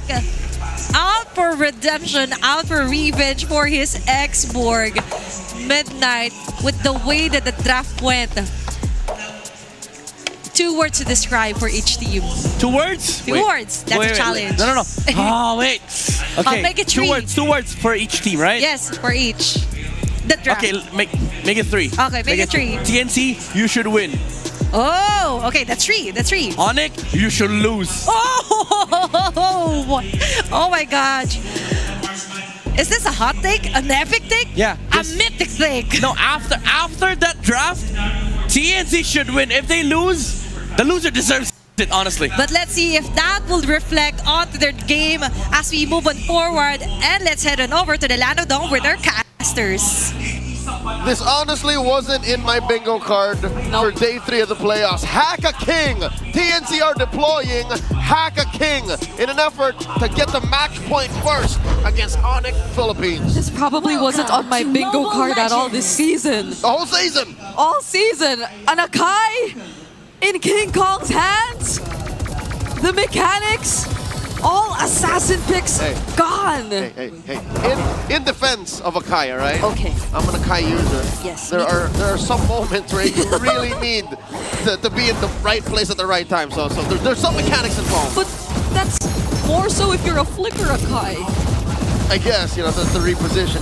That just makes all the movements more deliberate, okay? Let's not count it out. It's not like it's Uranus. Okay. Okay? The jungle. Still a debut pick though. Yeah, for the first time, possibly in forever, we need to go back as far as older seasons of the MPL to check if King Kong has played the Akai. But overall, this is a return to form, not just for ONIC PH, but even TNC, because look, 3mar picks up the Yuzhong, Chaknu picks up the Baksha again, a Baksha in the roam for God knows how long, and then Benny Cutie. He started the series with this X-Board. Yeah. Now he's gonna give it the old Phoenix Army try once more.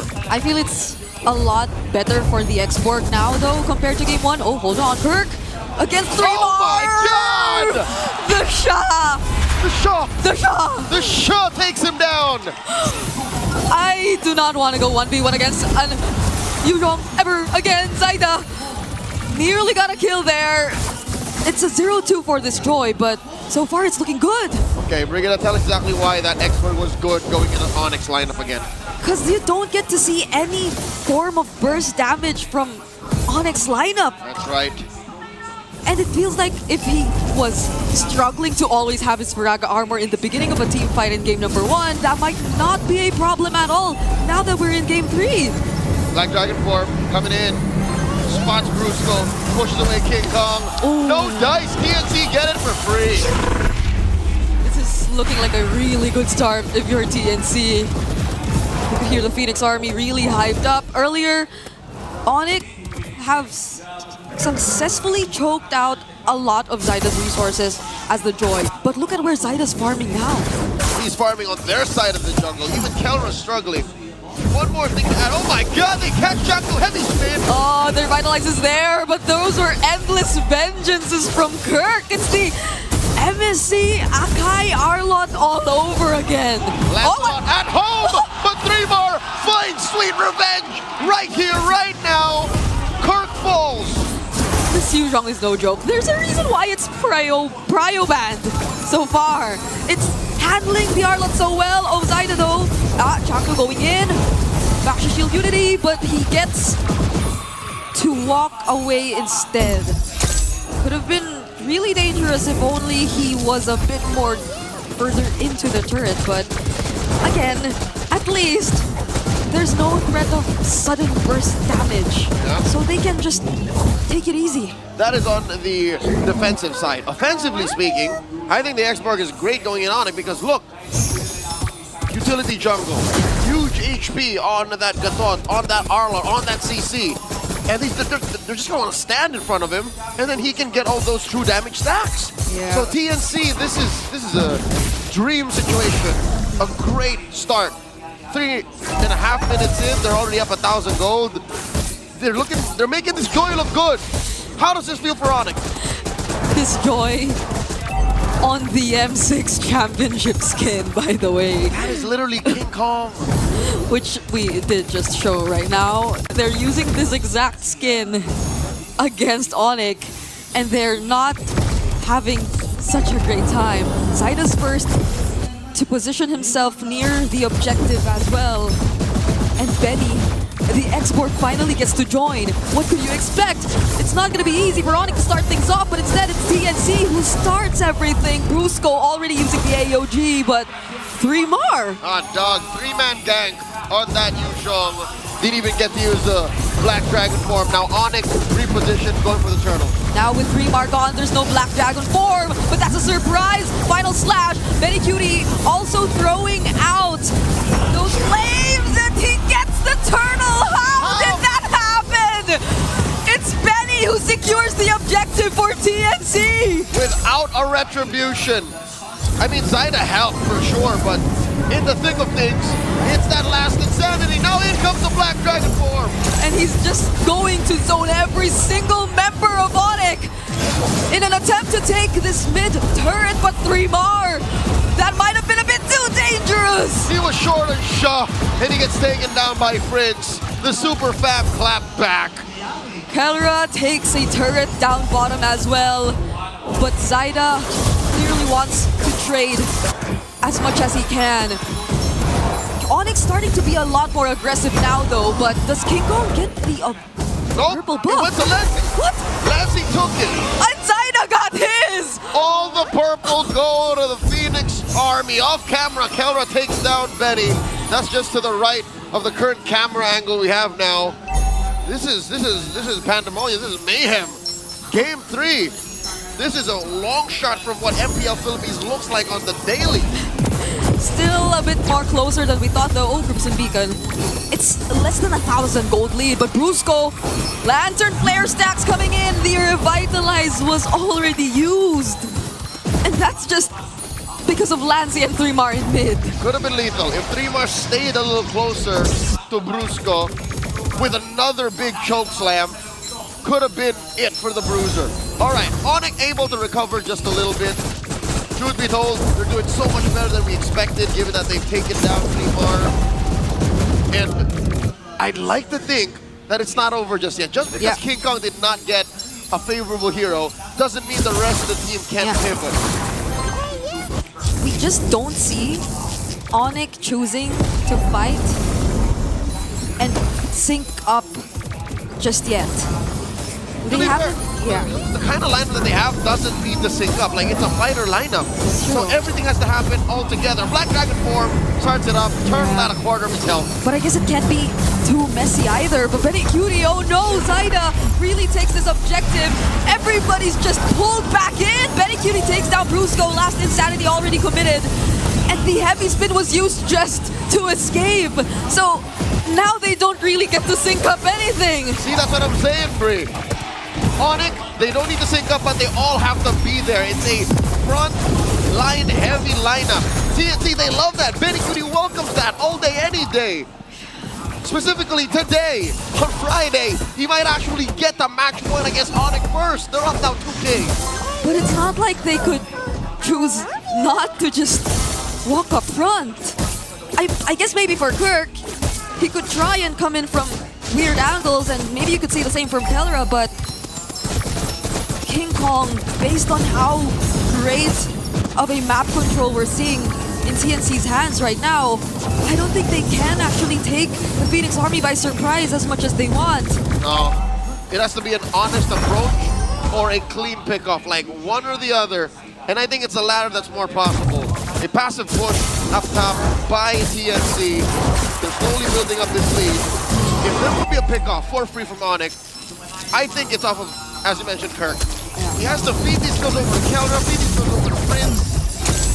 But that damage profile, I'm not so sure if Athena or Midnight talked about this, but this is weird. We were so honed in on that Akai pick that we never considered, is ONIC doing the right kind of damage? And I guess that's why TNC took out all remaining possible junglers who could have dealt much more damage than this. Because right now we're looking at probably just Super Prince as the main source of damage for ONIC. And they're playing around Super Prince clearly. But if Super Prince is out of the picture, then I can't imagine how ONIC deals with everything. And TNC have that foil. They can send 3mar to go Prince hunting. and just stop him from firing back. Like, it's that simple, a one-to-one solution. So now Chaknu goes ahead. Baksha Unite spots Brusco, forcing him out of that river brush. And the front line belongs to TNC. Like, Benny Cutie is that bad over the turret. Actually, even Zaida can just go Super Prince hunting if he wanted to. That too. There are so many ways for TNC to deal with ONIC's main damage. And right now, every single one of them can efficiently zone out ONIC if they want to. Brusco couldn't even come close. Zaida takes the Lord, but they trade Chaknu. Both roamers are down, but could they get more? Because this is last insanity from Benny Cutie! Bang! Finds two! Prince and Kelra full! 3 for 1, the Mamba for all that, and the Lord! Very much worth it. That's super worth it if you're part of the Phoenix Army. You can even try and take much more. They're definitely gonna go for this tier 1 in mid, and Kirk can only watch. Kirk tried, all right? I think he knows, he understands the way that we see this picture as spectators, that it's on me. I have to somehow stop this forward momentum from the Phoenix Army. And he came from that weird angle. Like, at best, what was he gonna do? Stop Zaida from coming in and blasting the softies from ONIC? Because 3Mar's job was done. Again, they'll always have the initiative. They will always be first to say, 3Mar, go jump someone. Go jump Prince. And as we've mentioned, ONIC are looking to lose a huge majority, or if not all, their outer turrets at this point. I am wondering if the flying clouds can actually help them. We did see King Kong use one just now. Yep. I think even casters, we've been talking about maybe flying clouds favoring those who are on the defense a bit more. Yep, you can kind of catapult your way towards a advantageous angle, but here's the thing, Bree. Your opponents see that coming. Sure, you can't interact with them, but still honest. You see that little head in your minimap. These are pro players we're talking about. These people do it for a living. Some of them have become world champions. So you have to know that, wait, that's not right. we can't let that fly. So I see what King Kong was trying to do. It's just, you won't let that fly by, not by the Phoenix Army. Not if they stay careful. And that's what they're doing right now. It's TNC who played a lot more aggressively in the beginning, and now they're being a lot more calculated. And this is where they're comfortable. Again, in a state of constant conflict, a team like TNC flourish. They are a team-fighting team, and they forced ONIC to draft this way as well. Again, Kelron's in a fighter cold lane, so you have to fight and win from there. You can't just be sneaky. That's why the map will never look blue unless you start winning team fights. But how do they do that? Even this purple buff gets denied from them. Traction Pulse already used though. Could they be dealing with Benny Cutie first? But it's not just the Firaga that he has. If we have to look at him, he also has the Immortality picked up already. Effectively 4 life bars. Effectively multiple ways to trigger the last insanity even if you get bursted. And again, we mentioned, we agreed, there is no burst from ONIC. No. Not now, not in the mid game. We're approaching the late game. Maybe there is a way. If Kirk can somehow find that miracle angle. Yeah, I think just now too, the Traction Pulse and the Solar Beam dealt a decent amount of damage, but again, I guess that's the keyword, it's just a decent amount of damage. Nothing that Benny Cutie couldn't really recover from, but they get to force out the Crimson Beacon. But does Chaknu want to look for a target? They don't know where King Kong is too, by the way. King Kong gets spotted though, and now they flush them out. ONIC could not come any close, and Chaknu is willing to be the sacrifice. It's the same play. King Kong, 3, 2, 1, go shoot, gets a heavy spin. Benny Cutie still has his immortality. Kirk finding the setup onto 2. The damage might just be enough right now, but 3 more knocks up so many. But TNC, with 2 members down, might not force the fight anymore, not unless they actually want to. Benny Cutie, no Baraga armor, in comes Zaida. Enough damage to disincentivize ONIC from pushing forward. This is a blunt push by ONIC, by TNC. I think ONIC should be thankful. ONIC did a great job there. King Kong did a great job. He stopped Zaida from using the electrifying beats to potentially go for the cleanup, but Brusco Oh, he doesn't get to stun anyone, even with the flying clouds. But it was enough to force TNC away. Brigida, I see exactly what TNC is doing here. That's why Chaknu sent himself over to ONIC. That's why he said, hey, kill me now. I respawn sooner. I join much faster via flying clouds. But the timing wasn't perfect. I think TNC lost more than they expected they were going to. And that led to that Lord getting neutralized by ONIC in about 0.2 seconds. Yeah. So it sounded like a really good plan, but I think it was a bit too specific for TNC to have been able to pull it off. They did get the objective, they're still in the lead, but it's starting to not feel as significant if ONIC get a bit more confidence to engage in the team fights. It's not impossible, it's still pretty miserable, but there are solutions, as you saw. I think ONIC should thank the Lord for that, because again, that's all that TNC had their eyes on. Possibly, my theory is they tunnel visioned into just the Lord and finishing, assuming that ONIC will take this lying down. It's clear that the M6 World Champions will do no such thing. A minute before the Lord spawns lower quarter, TNC have to be very particular about how they approach the next fight because Prince has racked up quite a few stacks. I don't know if he died post Skypiercer stack take, but he's starting to hurt. Yeah, and I think it was Prince who actually started that fight. He used the traction pulse, so Lancey had to use his Crimson Beacon. And that's only when Chaknu just kept running towards ONIC. That's when he decided to sacrifice himself because of maybe, again, the flying clouds theory. Yep. On the other hand, Lancey has 0 stacks. So his Skypiercer is about 1,500 gold worth of nothing. King Kong struggling to keep his own purple, and they will. Traction pulse thrown out, TNC scramble. So this is what TNC is doing. They're just keeping ONIC busy, so the map belongs to them up until the Lord spawns. Yep. ONIC,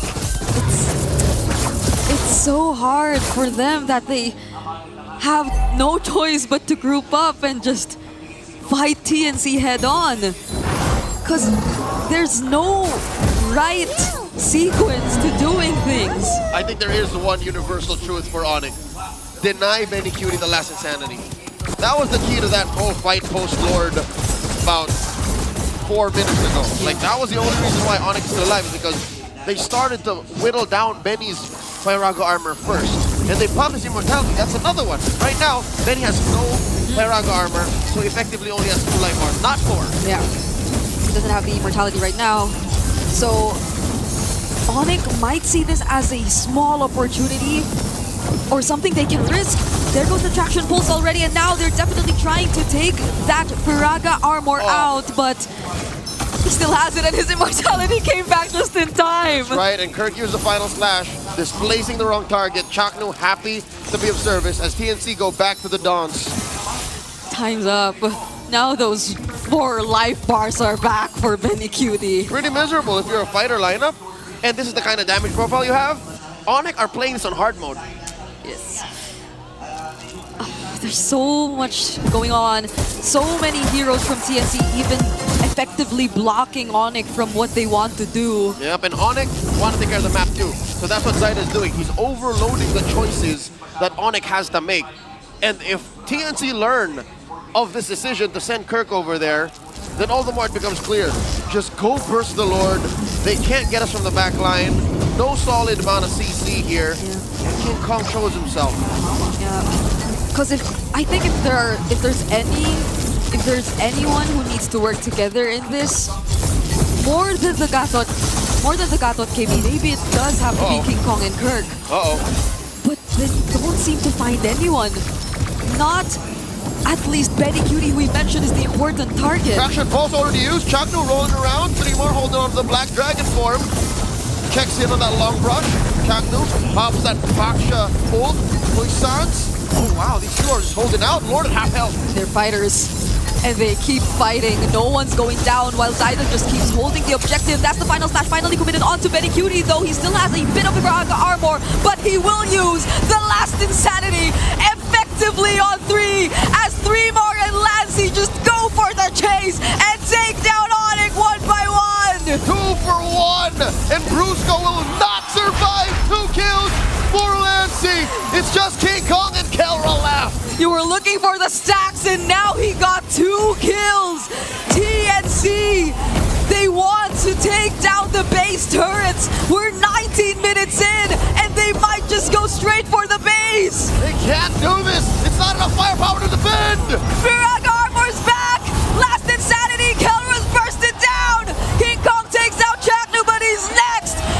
The Phoenix Army are at match point.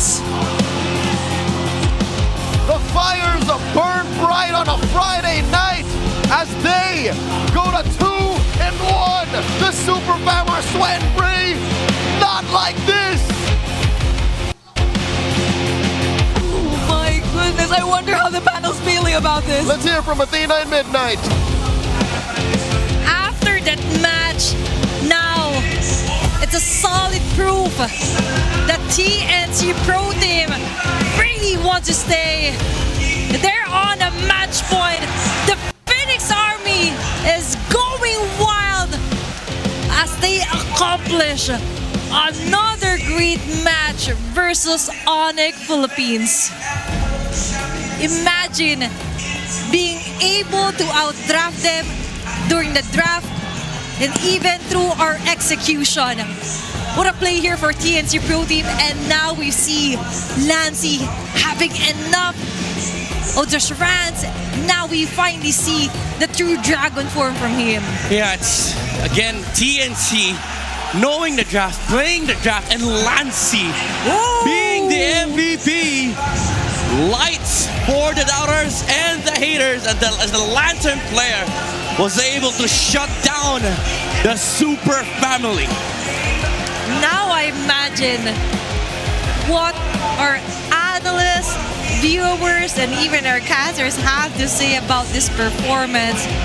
Lancy, 0 deaths, 4 kills, and all throughout the round, very spectacular Lantern flares and drop here on the ONIC Philippines. Yeah, I mean, this lineup from TNC is designed to win, even though there were some couple of lapses in the early to mid-game coming out from both Chaknu, 3mar. But the gist of this game was it came down to the team fighting skills of these two teams. Even though there were a lot of like cheeky plays coming out from ONIC, TNC had full control because they had the better front line, they had the Black Dragon form, they had the Bastion Shield Unity, they also have the Viraga Armor coming out from BenQT, and the amazing zoning coming out from Lancy. Matter of fact, late game, they kept giving the Zushin the purple buff. So there were unlimited mana for Lancy, unlimited resources for the Zushin to work with, and they finally found the Onyx, for Onyx mistake. After they tried contesting for the Lord, 3mar found a very good Black Dragon form zone and forced ONIC away, but Zaida was able to chase down some of the members of the Super Family. Plenty of I love yous being thrown around for that game number 3. And now Midnight, we finally see Lancy rising from the ashes, being the phoenix that he is. And that's how you do it under MVP highlights. Him getting the right stacks for his Sky Purser. Yeah. The casters we were talking about, that's like Lancy needs another stack. He needs numbers. And right on cue, getting a double kill. Man. On to those Lantern flares and actually finishing up this round before the 20th minute mark. He even left the Arlet in the middle lane. Man. And the Arlet died to the burn and the Sky Piercer of the Zushin. And ONIC couldn't do much in the late game. ONIC Philippines was trying to find the right timing. They were able to actually equalize the kill score around 7-7. Yeah. But after that, what's missing is King Kong isn't in his truest form.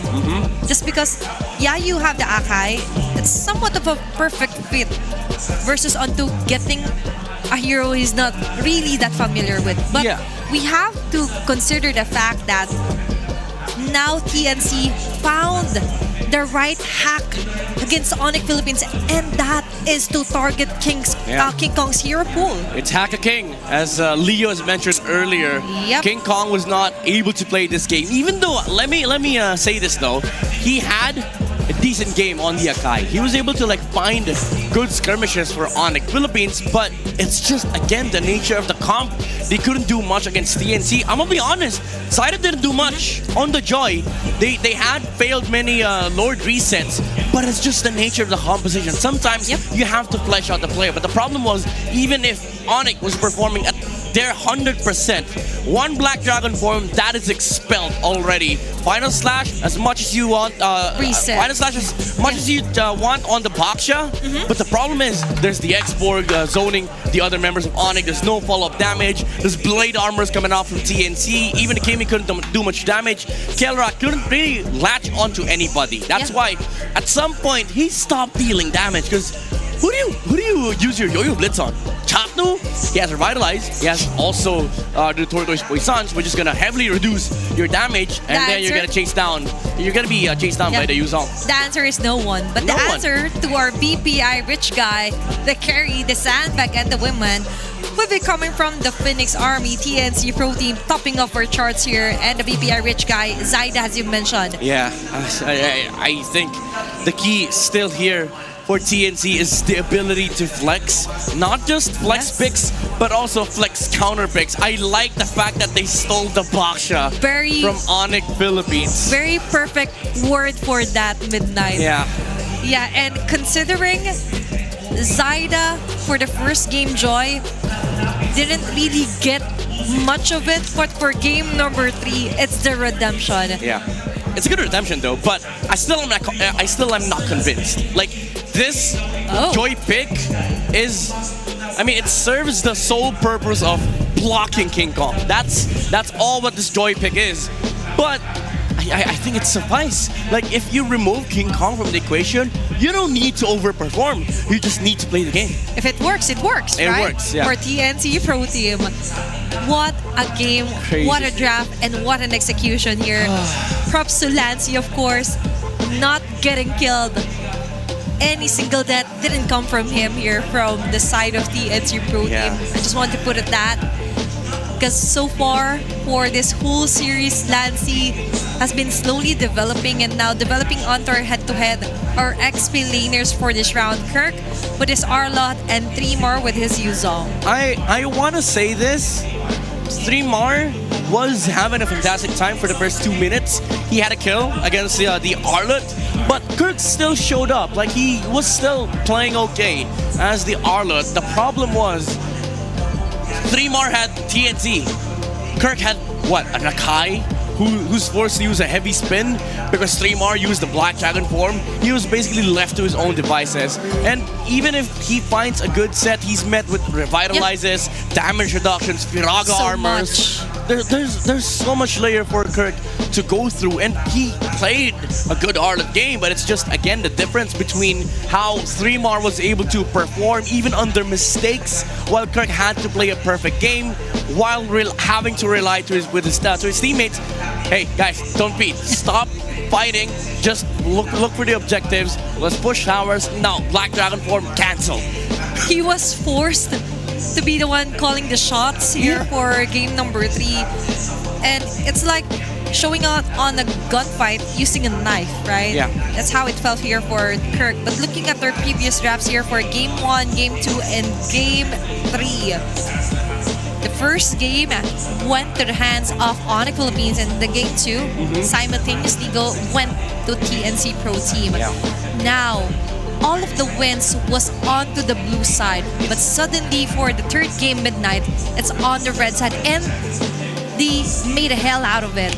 They did a damn good draft for this one. First order of business, clean up the draft for ONIC Philippines. You stay blue for the sole purpose of you get King Kong's hero first phase. That's a golden rule that they've learned from Season 15 and throughout the regular season of Season 16. That's a hard truth. You do this, Fanny, Haya, Yi Sun Shin ban, you leave Yuzong open as well to a team that plays Yuzong. You get results like this. This draft is absurd, honestly, for TNC. And props, again, to the coaching staff for finding this. This was a steak, a medium rare steak served to TNC on a silver platter with a golden spoon and fork. With a mashed potato on With the a side. mashed potato on the side, red wine, fine dining tables. I don't. Honestly, I don't know. It's complete with the appetizer, even with a dessert here. Yeah. For TNC Pro Team and the cherry on top. Oh, that's yum. That's my favorite dessert, by the way. But anyway, though, the dessert will be and the sweet treat will be to survive this lower bracket match for TNC Pro Team. Don't tell me this is how ONIC goes out. The last course of action is to get another game win versus ONIC Philippines. And you're right. Is this the end? Is this where it ends for ONIC Philippines? Is this how you end the Herald's era? Is this how you end the global power? Is this how you end the reign of the M6 World Championships? After making noise with your thunders, taking the time to introduce yourself to the world, even going to the MSC, and now you want to defend your throne. You want to defend your throne, but you have to defend your spot first before taking a step onto the M World Championships. And there's a TNC Pro Team ready to block you in any point you make. Oh my God, it's the Chalk Mamba. Time and time again, it's always the Chalk Mamba. Oh my God. To be fair though, it is a collective effort, but it's just so funny that ONIC, after today, imagine if they lose, we lost to Chalk now. The Venom is back. The Venom is back. He's with Atomax, Benny Cutie, you know. And Krelo's gonna have like bad nightmares about this. I lost to my own Venom. Let's also consider Hito. I don't want to forget about Hito. Hito, of course. Sorry. I'm sorry.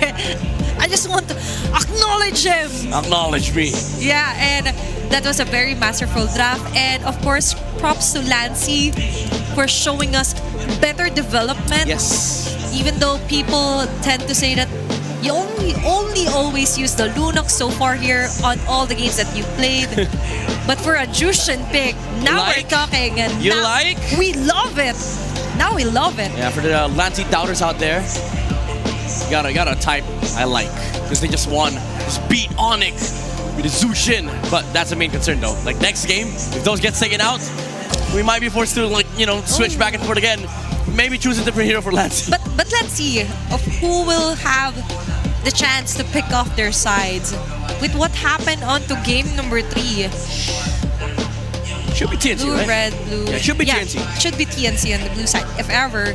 But so far, we've seen numerous chances as well here for the Phoenix Army and of course for the Sonics out there. But we have a quick update before we head on other game number 4. Let's all watch this video from MPL Festival Update. Welcome back to Super Fan City. This is your very own Odin.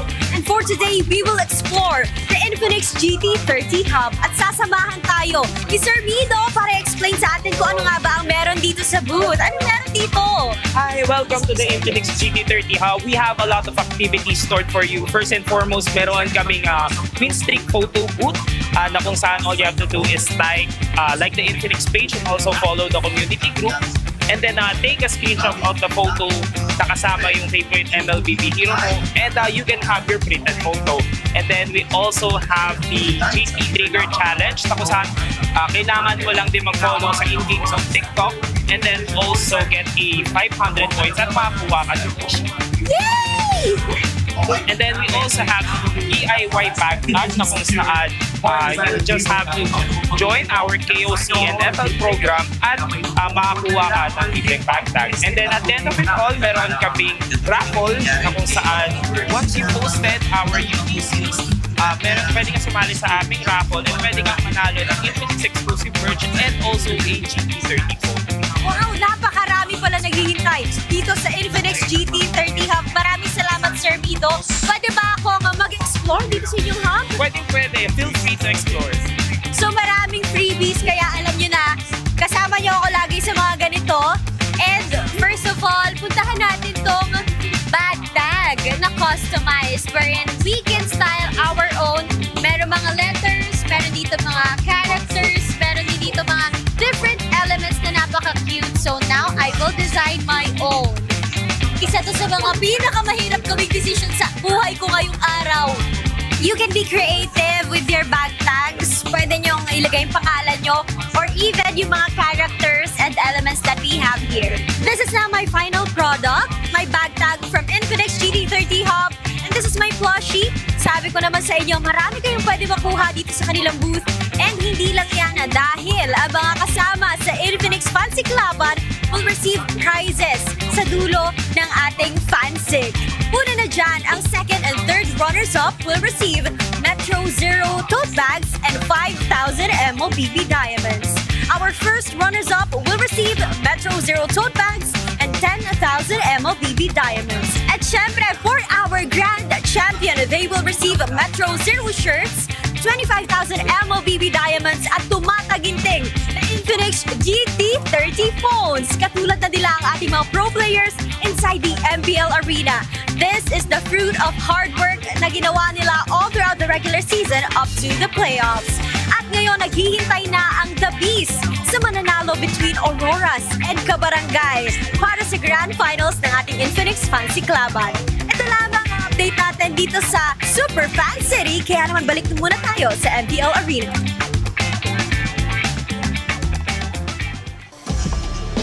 Very exciting prizes and merch awaits you when you visit our MPL Super Fan City. What a great effort and a refreshing sight to see our very own Odin touring us around on what we could do or what you could do if you watch here live at Cuneta Astrodome. Yeah, that's why you get your tickets, you go to the venue and enjoy the show, enjoy the festival, and enjoy the amazing MLB games. By the way, we're right. TNT goes first pick. And this is a lot scary for ONIC. Now that we've seen King Kong exposed, I swear to God, if they don't first place King Kong, we might just see our defending champions go out of the tournament. Let's see. Because right now, we're too focused on King Kong that we also have to consider that maybe now they will have the chance to actually let just one hero here for King Kong to pass through with the help of the red side here for ONIC Philippines. If ever. Because they're going to be on the first two picks. We'll see. Let's all check that out as we move on forward and get to know our game. And let's see on what our map will be going before we're on to our game number 4. Honestly, I don't care about the map anymore. I just don't want to see a higher ban. I don't want to see a higher ban. I don't want to see a Yisun Shin Lancelot ban on any side. Broken walls, the most neutral map, fair fighting ground for both sides, but TNC is first pick, so they do have the power to dictate how this draft will go. Let's see the bans. Okay. Okay. Oh my God. Thank you, Lord. The Lord in the game also help, of course. Yeah, I mean both. Yep. And now for TNC Pro Team, they're allowing for the YSS and even Lancelot being picked midnight. I'm seeing you.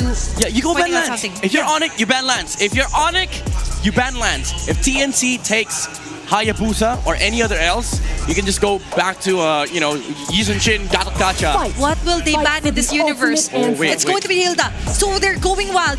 They're letting they're letting the Yisun Shin, the Lancelot being opened up, even the Hayabusa, just so they can ensure that King Kong wouldn't be boxed out. I think if you're TNC, you take the Lance. Saita's been really, really good at the Lancelot. And ONIC, the sole reason why you remove Hilda is so that you can flex your jungle, and it also removes the flex factor coming out from TNC. So this is good for both sides. TNC, again, Lancelot is very, very good. And the response would be the Yisun Shin Gatot for ONIC. Bottom line, just take the Lance. Just take the Lancelot. For TNC Pro Team. So ONIC Philippines will still have the option to get the Yisun Shin. And then they are willing to let go with the Yisun Shin. And now even the Arlot here, if ever Kirk will prioritize that. Gatot. There you go. Okay. So if you're TNT, you go Lunox.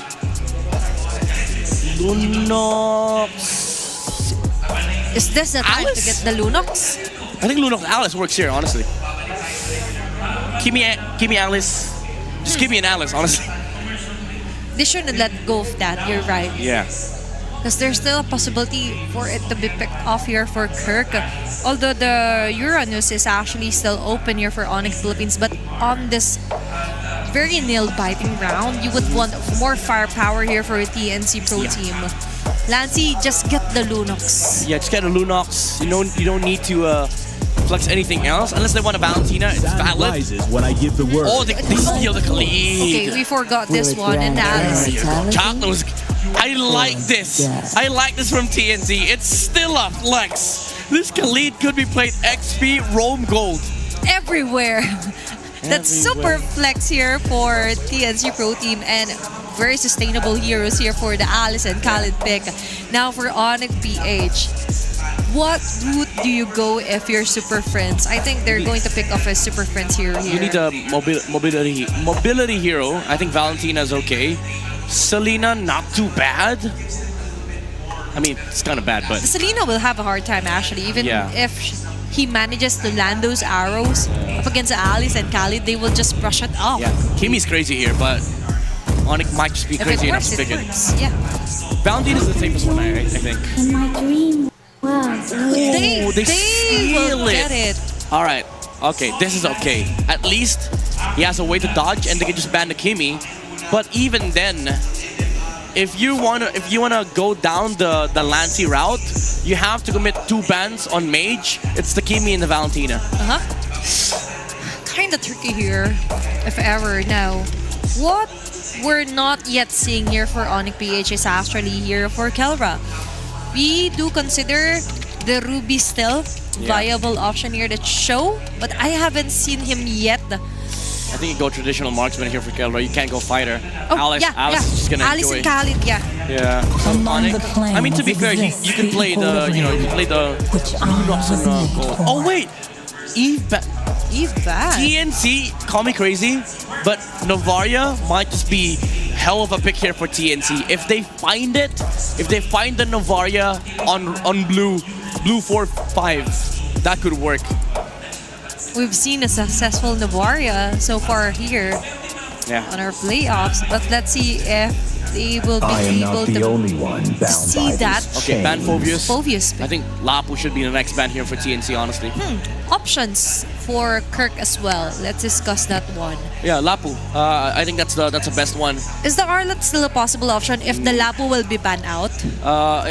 Even if you take Arlet, they have an Alice on the side of TNC, and against this lineup, I don't think they're worried about like displacements. They have a lot of ways. They actually want to be in front of you. So if you use Final Slash and these guys commit, like the Isenchin, God of Kacha, Alice is gonna be like, hey, I can flicker on you. I can use my Throne of Ruin and then just kill off the other members of ONIC PH. Let's see, that's a beautiful ban. And featuring Chao as well here for... 1v1. Let's go! Let's go 1v1. Dance off. No, I'm just kidding. A face-off from Chao representing the Sonics. Yep. And Madame representing the Phoenix Army. Yes. Now we're talking. Things are getting more interesting here. I love the prod. I like the fun. Very fun to watch here at Cuneta Astrodome. What I don't like is his Farsa band though. Why? They already have a Farsa. Oh, alright. Sorry, they already have a Gatot and a Isenchin. I mean, the Farsa is okay because we have a Lunox. This tells me this is a mid lane Lunox on the hands of Super Friends. So for ONIC Philippines, for them to save this flex up until the last pick, you go XP/Roam here. Lapu again is open for ONIC to take. Maybe the Kimi is open here for Lancy if he wants to. But a Cho, as I've mentioned, will be picked up here for ONIC. It's probably a Cho Gold 8. I don't like this though. It made the draft for ONIC very funnel-esque. Like they rely heavily on the Isenchin, and then you have a Khalid and Alice problem, which does not solve anything. You're right. Even if you build up more physical attack damages here for a Cho, it doesn't eliminate the fact that the Isenchin will still be the sole funnel here or damage leader here for ONIC Philippines. Now for TNC, what do we see 1-1? is the possibility here for Lancy as well? Yes, the 1-1 for Benny is I think still the Warrior open. 1-1. The Warrior 1 was good. End of one game. Oh, Esmico. They And they took a are Valentina. switching up. Yeah. Valentina for Lancy. Now we're talking. Now they won't lack onto the crowd controls. They have the firepower. Oh no. They have the setup. ONIC Philippines, is this a flex show? No, Kelra, you don't go Nathan. This is so greedy. This is so greedy. You have a YSS, the niche protection. You don't go Nathan. We see some reaction. We hear some reactions, of course, across the other broadcasts. No, you go something else. You go something else. You go Lunox Gold, I believe. You take a different mid. No! He locks it in. It's going to be a Nathan Gold lane. Is this the hero that will turn things around into the favor of ONIC Philippines? But for this draft, Wolf, I see some frustration in your face, especially onto that last pick for ONIC PH. I mean, it shows that the draft is equal, but TNC dominates early to mid game, and ONIC is greedy as hell. They need all the farm that they can get, but how could you against Alice, Khalid, and Esmeralda? But let's see on how will they ride the tide. Is it time for them to bow down as ONIC slowly crumbles down? TNC waiting for the final point. Let's head on over to the land of broadcasters. It's your turn. We are approaching the point of no return as TNC go into Game 4 at match point. ONIC PH have one chance, one more game to turn this around, to take us all the way. Legends. Who would have thought we'd actually arrive at this point? And who would have thought we'd be seeing the M6 World Champions in this dilemma? Not me, Brigida, not me, I'll tell you that.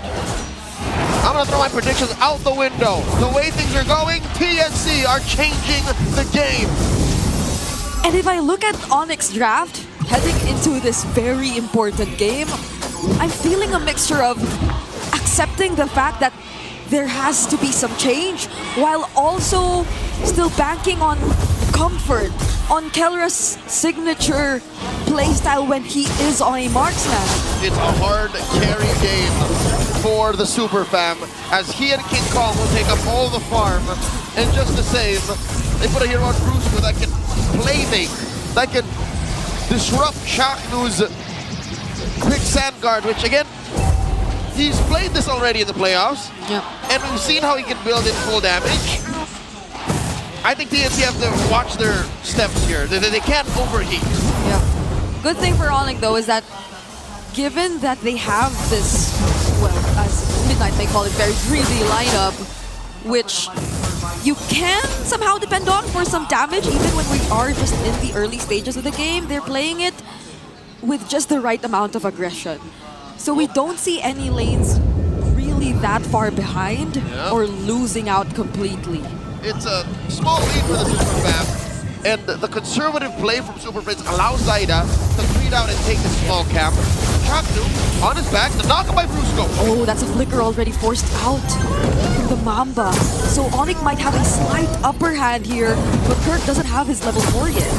There's a Mount Shocker, kick off the Maul, Turtle at half health. I'm so not used to a back-on EXP lane, but it is what it is. Right now, who will get the Turtle? It's King Kong! A clutch knockup from Brusco, denying him that off-cap, though Kelra goes down, and now ONIC are trying to look for more. They take down 3mar, but I can't imagine what happened down bottom. Yeah, no. Besides what happened in the Turtle pit, very sad, TNC miss out.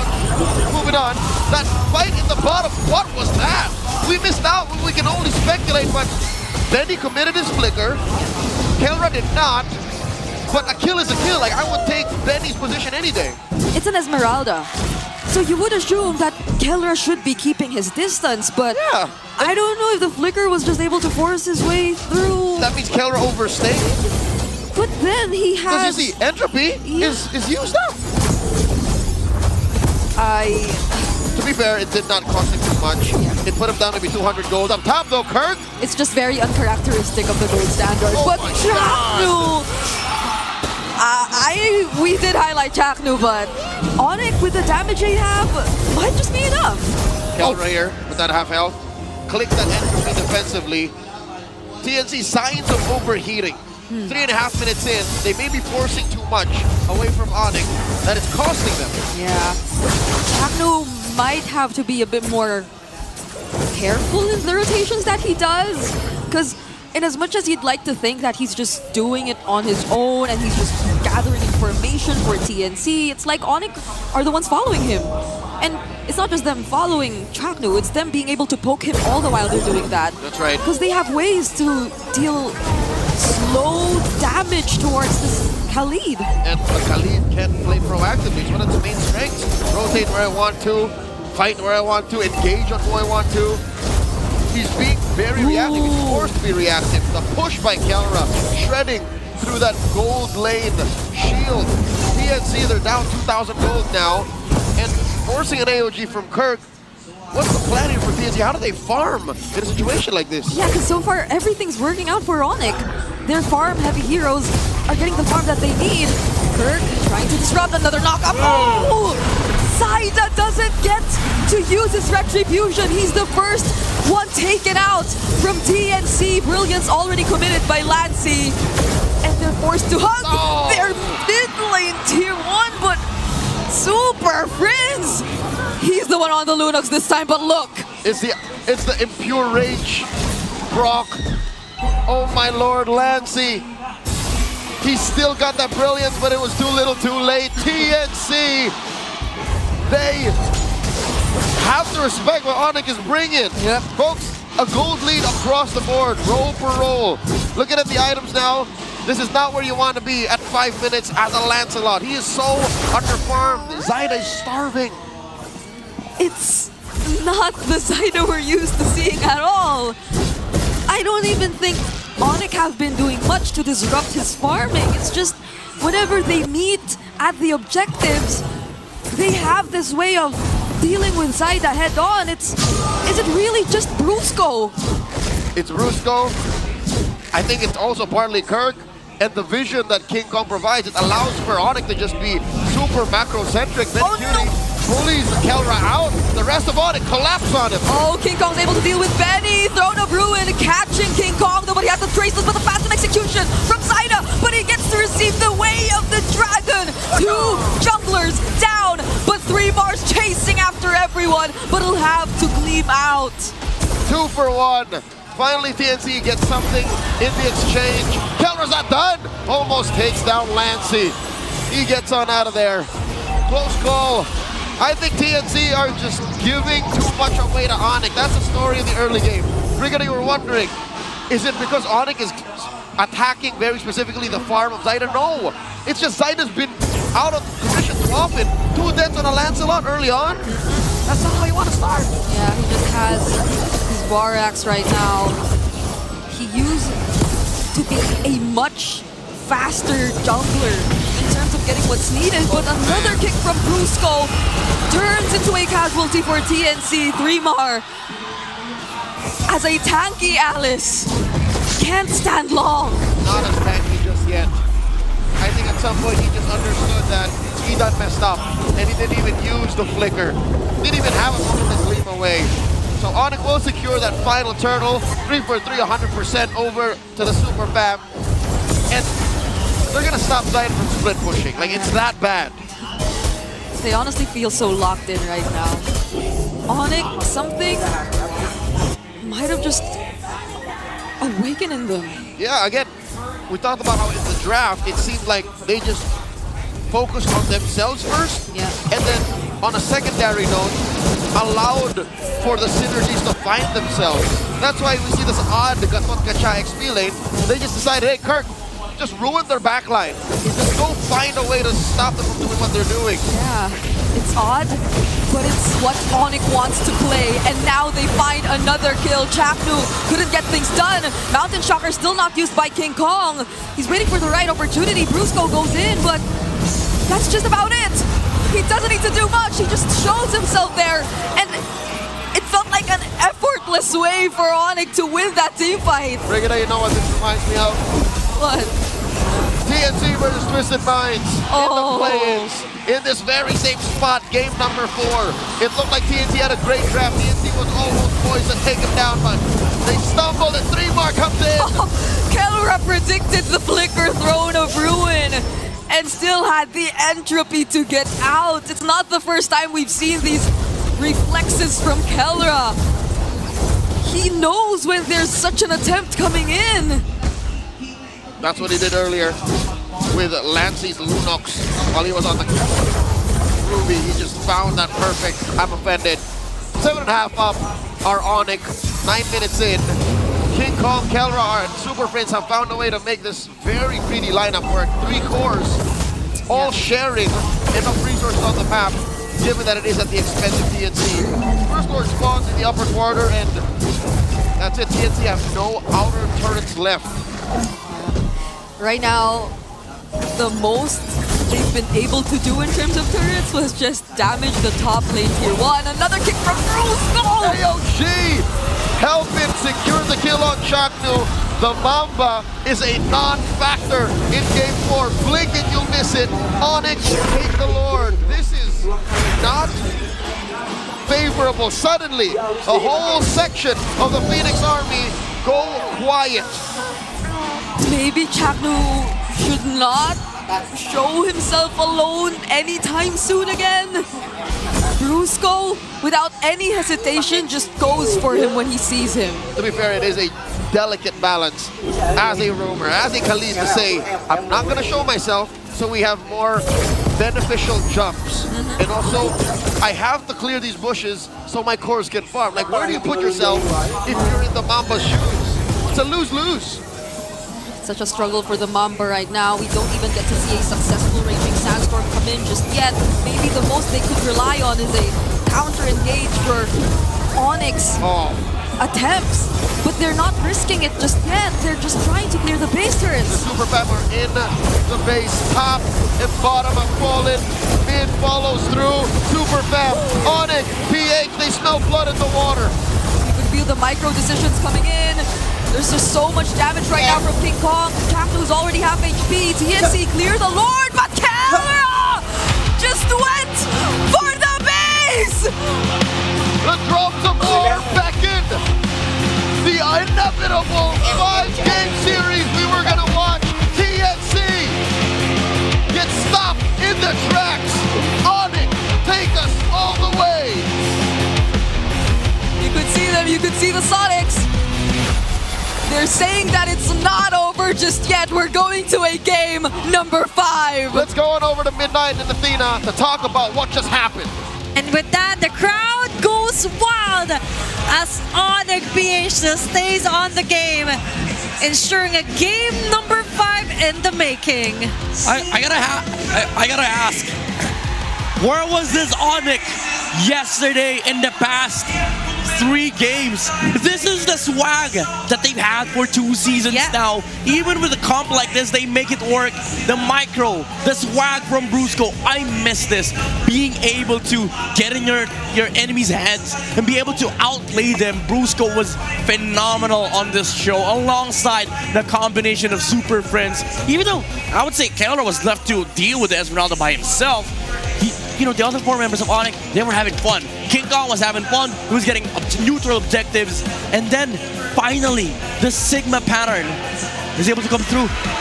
And with that is the help of the Bruiser. Brusco, our Game 4 MVP.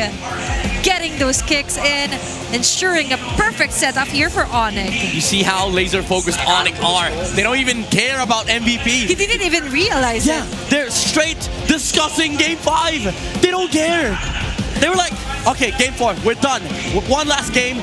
If we win this, we're gonna get we fight against TLPH, and then maybe we don't talk about M7. We just focus on this match. Yeah, and so far, that's how laser focused they are, that he didn't even realize there was a camera right in front of him. But what he did realize, what right in front of him is a show that is still open. And now that he got this show, it opened up a huge horizon here for ONIC Philippines to totally maneuver their way around.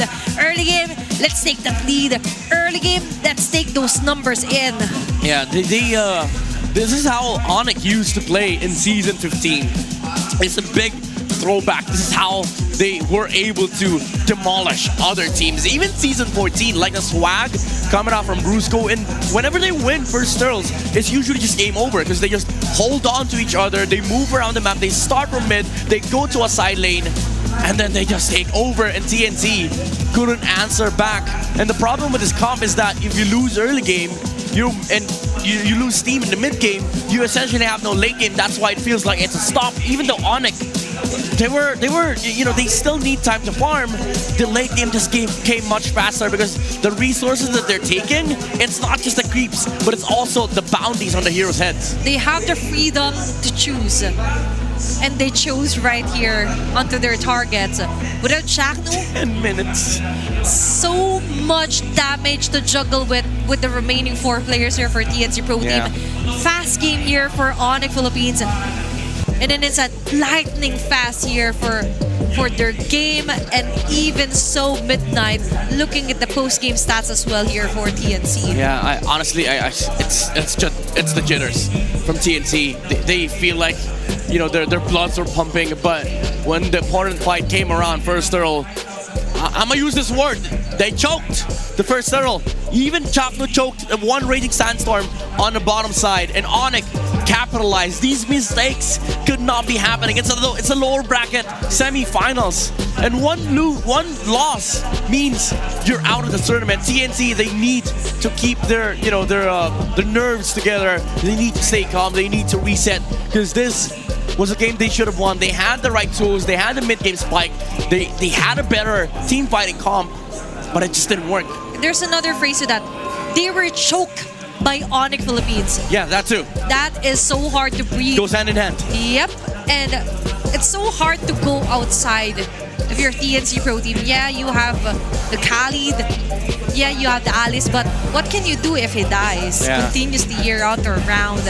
And even Super Fins had a great time with this Lunox being snatched out, like snatching a candy out of a toddler's hand here against Lancey. He was like, Lancey, this is what you've been feeling, huh? This is why you keep picking up the Lunox. Straight 5 games against Aurora. This is the Lunox hype train, and Super Friends is on it. 49,000 damage on the Lunox. Every setup, every stun that ONIC lands gets met by Poke, the Chaos Darkening, and TNC. The thing is, even if they fight back, you see a lot of re-engage coming out from ONIC, the refocusing on the target. Brusco keeps going against Zaida, and the Lancelot was not able to play the skirmishes even. The baits as well on the Jeet Condos just to force out those stone rows. Yep. It's what allowed ONIC to just have this massive lead in these fights. It's not about the economy, it's not about the heroes, the hero comps, but it's all about forcing the enemies to waste skills and spells, and then just, resetting and then fighting again. Because you mentioned that their third game was a bit too chaotic. So now they've established order under chaos. Yeah. They use it to their advantage, and now looking at their big 4 titles, understandable, the sandbag will be Chaknu, as he's continuously being hunted down with the rest of ONIC, and our BPI rich guy would also be King Kong from the side of ONIC Philippines. And the carry, as I mentioned, had a great time here. Super Friends with the most damage dealt. No threat. Order of Brilliance, such a nice skill. That's why he's been able to just stand on the front lines against these amazing skirmishers. And King Kong as well being proactive in this map. This is what we need from the Sigma jungler, This is what we want for ONIC Philippines. The rotations in the mid, going out of the mid lane to go to the side lane. Man, I'm so excited for game number 5. This now turned into an ONIC favorite match because somebody woke up in ONIC. And now, survival mode is activated for ONIC Philippines. And you know what? When you're in the jungle, you know how to hunt, you know how to improvise, and you definitely know how to survive. Yeah. And that is exactly what ONIC Philippines did. And even King Kong standing up to what is true. They want to stay, and the way to stay is to win another game versus TNC Pro Team. To do no further onto what happened and went down onto that game, let's head on over to Wolf to discuss our game number 4. Showtime, ONIC ang hinahanap ng mga fans ng mga Sonics at ito yung ibinigay nila. Yung mga antics na nakikita natin sa ONIC Philippines nung kanilang prime, ito yung kailangan natin makita. Enough of the fighter, of the double fighter setup, enough of the slow plays. This time, kailangan maging aggressive ng ONIC Philippines at sinimulan yan syempre ni Brusco with this way of the dragon into the flicker play para naman makakuha agad ng advantage, followed up by the next turtle fight. So imagine nyo kung gaano kaaktibo ang mga members dito ng ONIC Philippines. In just a span of a minute, makagawa sila ng back-to-back plays na hindi talaga makakahinga ang TNC. Itatry ng TNC na kumuha ng sneaky na turtle fight, ngunit hindi man lang sila makakabuo ng kanilang box dahil ganito kabilis mag-react yung mga members ng ONIC Philippines. Isama mo na dyan yung sipa mula doon kay Brusco na tinarget yung Lancelot at tuloy-tuloy na nga sila nakakuha ng kills. Ang pinakahuli pa dito, etong si Super Fritz, abante dito sa laban, nakahanap pa ng kill doon sa kanyang katapat na Valentina. Ganon kabilis. Imagine nyo, mula sa 3 minutes 13, merong isang sipa na may kasamang flicker play doon si Brusco. Afterwards, nag-clear lang sila saglit. Nilabanan sa turtle yung TNC. Hindi talaga nila pinayaang makakilos dito ang Phoenix Army, kaya naman sila'y nakakuha ng advantage sa larong ito. I think that this is gonna be the theme sa upcoming game number 5. Mababalik ang site selection sa ONIC Philippines. It is recommended that they take the first pick. Pero kung ganito ang gagawin nilang klase ng draft order, kung saan bigla silang magsuswing ng isang Cho doon sa kanilang room, tapos kukuha sila ng marksman, mukhang ito yung pwedeng advantage ng red side. At the same time, kapag ibinalik ng ONIC Philippines yung ganitong klaseng kabilis na playstyle, makakounter nila yung relatively slower na playstyle ng TNC.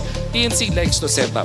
TNC gusto nilang medyo mas mabagal, naghihintay ng tamang openings for the perfect box scenario that eventually will give them the advantage. TNC nagtitiwala sila dun sa kanilang laning prowess. Tingnan natin kung makikita natin yan sa game number 5. Let's look at this game. Back to the panel. Thank you so much, Wolf, for dissecting that game number 4. Wonderful explanation as well onto the antics of ONIC Philippines. They didn't just wait for the timing, they created one. Yeah, no hesitation. That's what I really love to see from ONIC Philippines. Again, season 14, season 15. Heck, even the world saw that in M6. They see a play, they just go for it. And now we find... They see a play, they just go for it. And now we finally see their truest form. Their truest form and recap. Now, what was right? Priority goes back to ONIC Philippines, and they should take blue because now they get to dictate the draft. There's no assassin, bans, no 3 jungle bans. Enough of those. Enough of those. No jungle shenanigans, and also just ban the Yuzong. Don't leave it open. And so for TNC Pro Team, they also have to somewhat consider nurturing the hero here. I'm finding a more right term here for a hero for Lancy. Protect the Lunox at all costs. Oh, okay. Like get the Lunox at all costs, and then the rest might as well just adjust. But looking here onto Alice Project Next Expeline here is in week number 8. She is actually the highest with a contention rate of 72%. Also, just, governing what an XP laner should be able to do in this patch. Get heals, also deal massive amounts of damage. He's sitting, in a very good spot of just balancing it out alongside Esmeralda, which is also played in gold, which is kind of unfair because, she has the capacity to flex herself into the gold lane. But we're talking about Alice XP. So this is Alice on Project Next. She's busted, honestly. There's a big Alice, but there's also a Pobius. 100% win rate so far. Yeah, cool. Uranus. And for the Pobius for the previous matches, so we see some few successes, but with this Alice, I do agree with the draft. It went on the side of TNC, but it's all about the execution and the right targeting here for TNC of what went wrong here for game number 4. But it's all alright.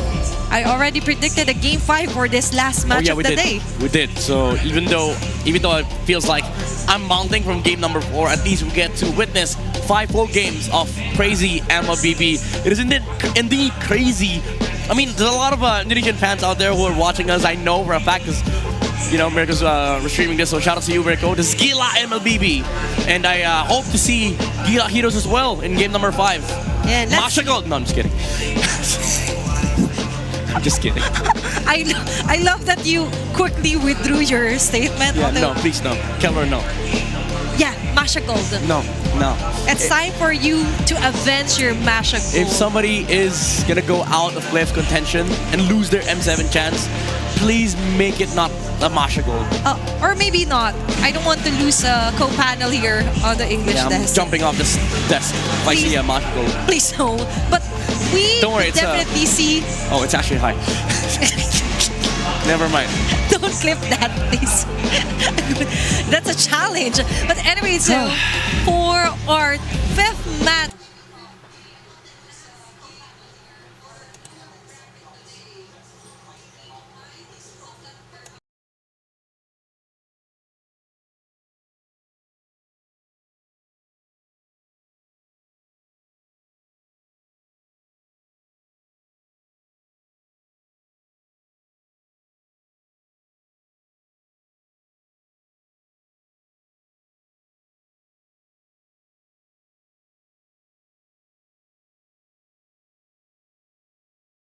these two teams have to, go through, that they have to take towards that M7 and also Grand Finals spot. But it is a road that they will undergo. And for game number 5, I do think that all bets are off. Like, at this point, whatever cheese picks they have, just, put it out there. If Lancey somehow has a 5th hero in his arsenal, put it out. I think just stick with the Jushin Lunox if you would really want to somehow cement a more stable pick here for Lancey. I'm not saying that he's not able to use other heroes on the mid lane. I'm just saying that they want a safer bet, a safer option here for TNC Pro Team. Just stick on what hero works best for Lancey. But also, they need to readjust onto their playstyle here with Chakno. And right on cue, let's check out Chakno's 9 playoffs history so far. This is indeed the return of the Mamba. Chakno coming out from execration, consistently being placed at a 2nd to 4th place, and even with Omega, 2nd to 3rd place, able to represent the Philippines under Omega's banner twice in MSC. Well, not twice in Omega, but once in Omega, once in execration, twice MSC reps. But after that, he had a downfall. But now he's back with TNC Pro Team after one season. Well, not yet over. In this one season, he might just go back, but this time around, he's forging his path towards the M Series. But ONIC takes 2nd pick. They're going on the red side here, Midnight. Okay. Are they planning to replicate Game 4's draft? Because at this point, TNC, if you see Lance, Gatot, Yisun Shin, you go straight for the Alice Lunox. You don't give Run Super for the Fritz hills. Lunox. Oh, I thought run for the hills. Yeah, you go run for the hills. Go take that Lunox. Just lock it in, man. Might as well take it first pick. I don't care. As a matter of fact, it's an option. Yeah. But it's a final draft here for our last match of the day. Let's head on over and check out what our map will be. Reverse. Give me reverse. Flying clouds. I want to see 5v5 first turtle. There you go. I am feeling lucky. Now, finally we see the Rivers and a 50-50 for both of them. It's an even match in terms of win rate. Oh my. All right. The perfect map to end the game. Okay.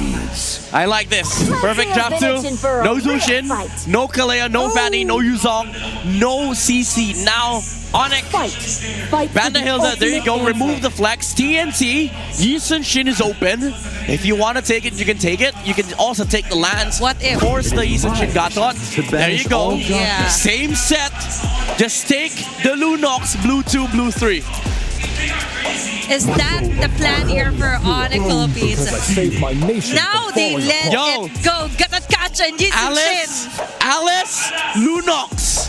Alice, Lunox, Lancy, Game 5. Come on, brother. Come on. Okay, Next time. That's good. That's good. Grab Lunox. Lunox. Lunox. Because if not, Lunox. Oh! All right. The world is celebrating. Highest MMR of Lunox in MPL Philippines Season 16. Red 3 though, Valentina is a good option. By the way, I'm not rooting for any team. I'm just rooting for the Lunox. Yeah, no, we're rooting for Game 5. We're rooting for Cinema.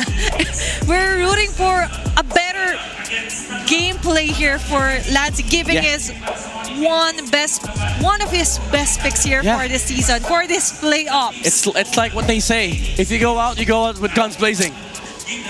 You can take the Lunox out of Lancy. But you cannot take Lancy out of Lunox. Yeah. Oh, Prince, go Valentina. It starts with the L, but right now. Valentina? Where's a pick here for ONIC PH? Okay, it is one of his signature picks though. I would have loved to see a stolen Tectonic Charge though on the side of ONIC, but this Farsa is also sort of an answer against the Lunox. It is going to stop Lancy from playing aggressive in the front lines. Super Friends is like, you're shouting, you're too hyped up onto the Lunox of Lancy. You forget, I also have my signature Farsa here. Now, Hal is banned out midnight. Because they went with a Grok, so this is very obvious for ONIC Philippines. Choban removing Brusco's Cho and also the flex on the Gotcha. Now, I think it comes down to the battle of Arlets. Who gets Arlet, who gets Svovius, and who flexes Lawful Uranus. I think ONIC PH might get the chance to get the Arlet because they're going to be the first pick after this draft, right? But I don't think you want Arlet Red 4 because if you go Arlet Red 4, there's Phobius you're letting for 3 more. Yeah, you're letting go of the Phobius, right? Yeah. And the thing is, you also can't rush Phobius Red 4 because if you do that, then TNC just goes, Lapu, Esmeralda. For Benny. This land is our home. For Benny here. It will soon be a battleground. Lapu ban. What's remaining here to ban out or eliminate from Kirk? I don't think you limit Kirk, you limit Kelra, honestly. Just remove the Povius all over. I think you remove Harith, honestly. Harith or Povius is the best option here. Yeah. If you're a TNC Pro team, but will they have the same thoughts as the same of us here on the panel? I hope so. If they don't ban the Harith, at least maybe they're prepared to pick up the Obsidia for Benny. Because these three, I mean, the Farsa is kind of okay against Obsidia, but it's still hard to hit the Predator Strike with the Phantom Shadow Mel, but they remove the Claude. Interesting choice. They're willing to part ways and to go up against a possible Povius, or you mentioned Obsidia, and Benny Cutie have seen some success with it, but now for ONIC PH, Kirk Hero. You can't rush Phobius. Is this the time for that? Yeah. You can't. You could be easily countered out, but they are taking that route here. Povius fourth pick here for ONIC PH. Yeah, they know. 3 Mars appearing already. He has a hero in mind. It's the Uranus. I know it! There's a Granger here! Uranus, and they steal the Granger. Harith. You go Harith. Now you go Harith if you're Kelra. You go Harith or you go Bane. Only 2 heroes. Harith! Best draft of the series. Even for both sides. Now we're talking for the final game. Both of them managed to get a very nice draft. We see their coaches hugging out onto the arena and even onto the PH broadcast. I'm hearing some agreement onto this draft midnight. Yeah, they're talking about the same thing. This is how unified the entire stadium is. It comes down to execution. It comes down to who is better at MLBB. And it comes down to this final game on who will survive, who will have the chance to crawl their way up to the grand finals as we move forward onto the last game of TNC and ONIC Philippines. Now it's time to shine! No turning back, no regrets, no surrender. Only one of these teams make it to the lower bracket finals in hopes of being the next M7 representative from the Philippines. It's ONIC PH versus TNC Pro Team for one last time tonight. And I love how we're headed into this game number 5 with a draft approved by our panelists. with considerably, in their words, the best we've seen all series long from both of these coaches, from both of these teams. It took them 5 games. A lot of picks they didn't like, a lot of picks they actually loved. But now, unanimously, both ONIC and TNC are coming in fully loaded, 150% ready to fight for their chance. Brigitte, consider this a chance. A chance. To make it to the grand finals. Because nothing's guaranteed. They still have to go through one more after this win. Whoever wins will go up against Liquid. But they're not the only ones who are ready. Nope. I could see their fans all hyped up both sides. The Phoenix Army and the Sonics have come in droves. They have filled Cuneta Astrodome to the brim with orange and yellow energy that I have not seen in years. I'm loving it. Look at them. Just look at them. Every single time the camera pans towards either of these two teams' fans, they're either standing up, dancing, or being Sigma. Stardom young. Oh, wow. Look at this kid. 2-3. He believes that ONIC will take it. Oh, my But we got fans of TNC. You know what this reminds me of? What does it remind you of? Those TNC fans, they look like they've been fans for years. It's like they've been waiting for this moment for how many seasons long? The last time we've seen TNC this far, make it this far. Was it that season 9? Our panelists mentioned it, but wow. Okay, that guy's from the Phoenix Army side. Quick translation, it says, we let them reach game 5 and they want to win the series. I like this, I like this. Waifu, Brusco's Paramore is not entertained. She's joining in. Oh my God. Why do they have... The Phoenix Army are ready to donate tissues. I'm not sure if that's tissue or wet wipes. For all the tears. That's not part of the two teams budget, you know? All right, back to reality. Okay. Welcome to the land of Dawn. It all comes down to this. The winner goes on to the next stage. The loser says goodbye. It's an elimination on the line. We've said it in as early as game number 1, but now we're in game 5. We've made it this far, and this feels like a very comfortable draft for both of these teams. Those are the things we set in stone or set in place before we entered this game, and now we're finally in it. Of course, Lancey had to play his signature Lunox. Of course. 6-6, 12 games in total, going up against Kelra's Harris. By the way, was a final pick. It took a while, but this is some sort of homecoming. Yeah. Kelra picking the Harith, puts him in. Oh my God! Super Prince almost gets taken down. Woo! That was calculated for sure. He did not burn the flicker. He knew he would survive just through the wings by wings. But it still makes you so nervous. You know what's on the line for this game. A single mistake could lead to a small lead for the opponents. And if you give your opponents little inches, they could walk away with a mile. Look at that, an early Mount Shocker.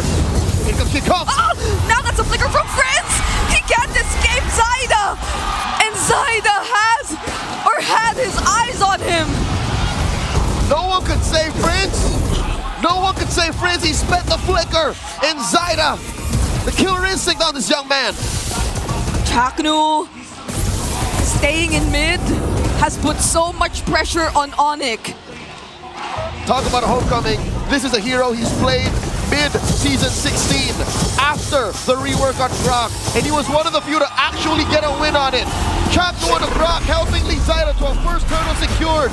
They're crowding the orange. King Kong get farm. They're not happy with the turtle. Now they want to deny King Kong of his orange buff, but they might not force it anymore. All right, Zaida's holding on to that retribution. ONIC can't fight this. They don't have their level 4s just yet. Zaida steals it away. A flicker from 3mar. He'll try to walk to safety. ONIC tries to punish him. That's the Mountain Shocker. Oh my goodness. Off-cam kill from Lancey onto Prince. Lancey with the help of Chaknu kills Prince, but we saw 3mar flicker and yet still die. I'll tell you now, I think TNC are still in the lead. we're brawling right now. Everywhere's a fight. Everywhere's a brawl. But this is how TNC likes it. I'm not sure if ONIC feels the same. Constant fighting, no sense of safety. A Phoenix flash from any corner of the map. That's exactly what the first 3 minutes of this game was. ONIC feels very uncomfortable right now. You could feel it. You could see how desperately they need some breathing room for King Kong just to focus on farming, to catch up. And fortunately, he got a kill there on 3mar, because if not, I wonder how the lead would look like, because he's already trailing behind Zyda in terms of EXP. But at least that one kill helped him still stay a bit on track. That's right, at least an XP bar or a half closer to what Zyda's doing. You know what, I take it back. It's more than an XP bar. Zyda's still way ahead. Feather Airstrike starting it up. Okay, now they have their level 4s in, but the Revitalize is going to keep them safe. 3mar still being annoying as ever. But that's not going to turn into any kills for now. That's 1,000 gold lead TNC's looking at, lording over ONIC, making this second turtle spawning in the upper quarter. All the more still uncertain if ONIC can grab it. Benny Cutie bullies Kelra out of range, forcing him to drop that Salmon Force. Now eyes on the turtle. It's been a while since I've seen the Granger Harith matchup, but I'm pretty sure it doesn't necessarily work that way. No. Zyda, another turtle for TNC. Benny woke up. Benny after games, oh my god, tech charge! And that's a successful flicker tech charge that we see from the Mamba. Brusco jumping in, unbreakable just in time. Nearly got caught in that wall. Kelra not in a good spot either. And so is King Kong. Mind you, this is off of a turtle take and a sequence in the bottom lane. The gold lane advantage for Benny Cutie. This all led to a approaching 3,000 gold lead for TNC. They're running out of options. ONIC, PH, where do they go? Even Kelra, he's struggling to just get back in lane, clear his minions, and he needs Brusco to be by his side in order for him to do just that. The pressure that TNC is able to provide right now is no joke. ONIC probably did not want this kind of grok from Chaknu, not in this moment, not in this game. Something had to give when you decide to go red. And on blue side, on the play, TNC, ever the proactive aggressor, takes it and now runs away with a 3,000 gold lead. Super Prince considering should he leave the lane. He's holding himself up in this brush. Kelra and Brusco getting trapped by 3mar. Lancy too pushing away. Benny Cutie. Oh, Grok.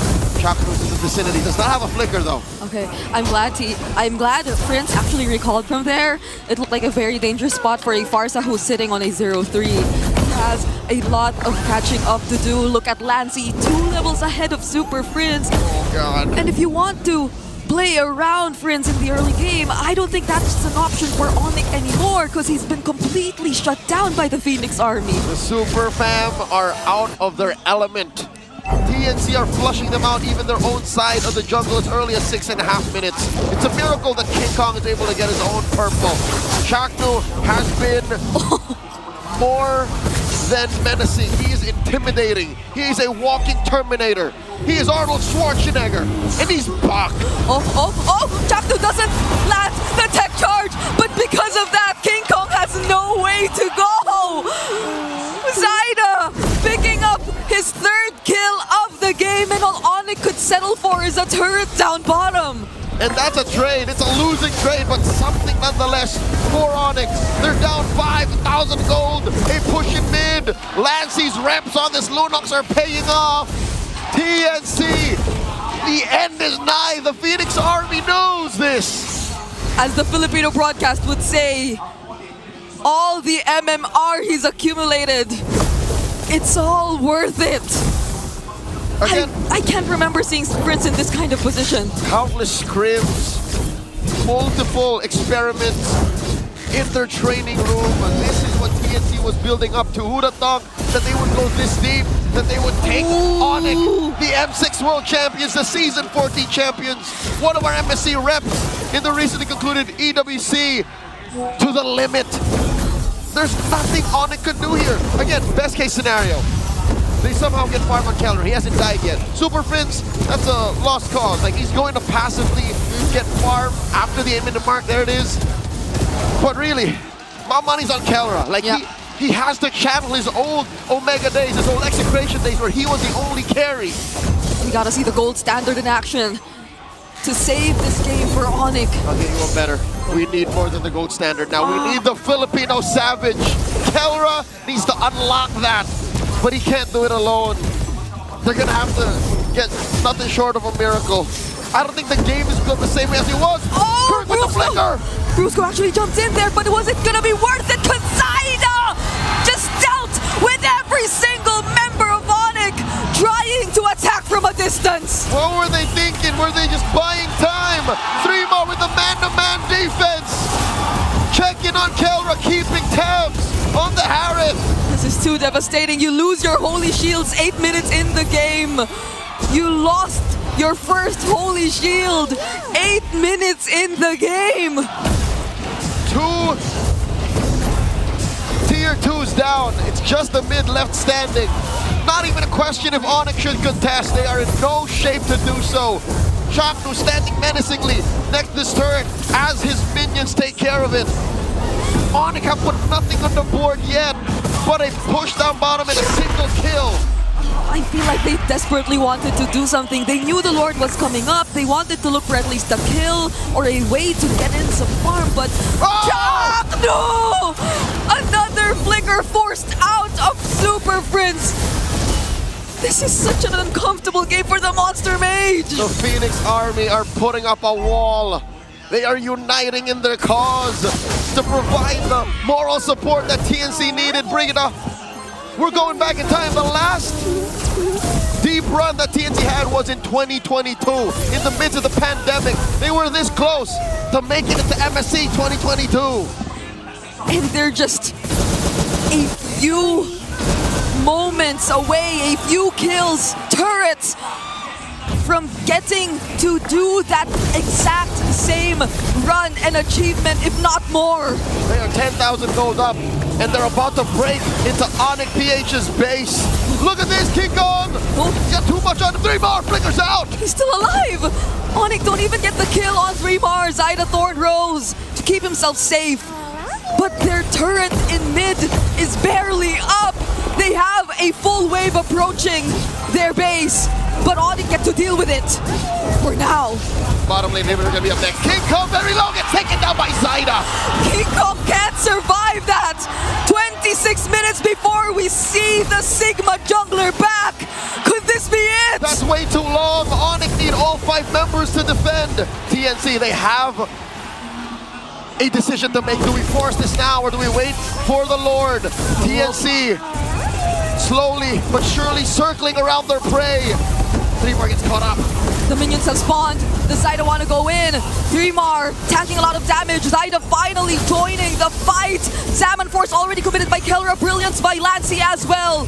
They flushed them out for now. But Chaknu, he still has a tech charge. Do they want to go for a team fight? I think the call for TNC is to take their time, take it slow. Approaching the 12k gold lead. Where exactly is this money? How bad exactly is the economy for ONIC? Because 12k between them, right? 12 minutes in. I'd say that's 2 items between their cores. It's that bad. It's that bad. It's so bad. It's miserable. It's been a while since we've seen ONIC PH put in a position like this. I don't know how the world is reacting to what's happening right now. True enough, 3,000 between Zyda and King Kong alone. 2,000 between Kelra and Benny Cutie. And even Lancy. All the more Lancy. Lancy on the Lunox. Over Prince, who had... I'd say it's an understatement to say that Super Prince had a bad early game. This is a moment Phoenix Army fans have been waiting for years. And here they are on the cusp of ending Game 5. 12,500 up. It's just a matter of time. Bring it up. ONIC have to pull out all the stops to defend. Yeah, they have to. That's an enhanced Lord. that TNC are able to secure, but Kelra picked up the Holy Crystal just now. What's the play? What's the play? Why is Brusca holding himself here? Is he going to just recall, or is he going to try to go for the intersect? He might want to try and go. There's a minion behind him. He can't get away with this. Oh no! He hides behind, or he hides in the bush for now. All right, get a recall. All ults, all battle spells online. One final fight. What's the call gonna be? Does Chaknu want to go in? He finally does it! Now sub 3! Benacutie takes one base down, but all TNC wants is the win! The Phoenix Army rise over ONIC to take top 3! They are headed to the lower bracket finals! The dream of every Filipino MOBB fan rests on the wings of the Phoenix. Just like the summer in 2022, TNC run deep into the playoffs.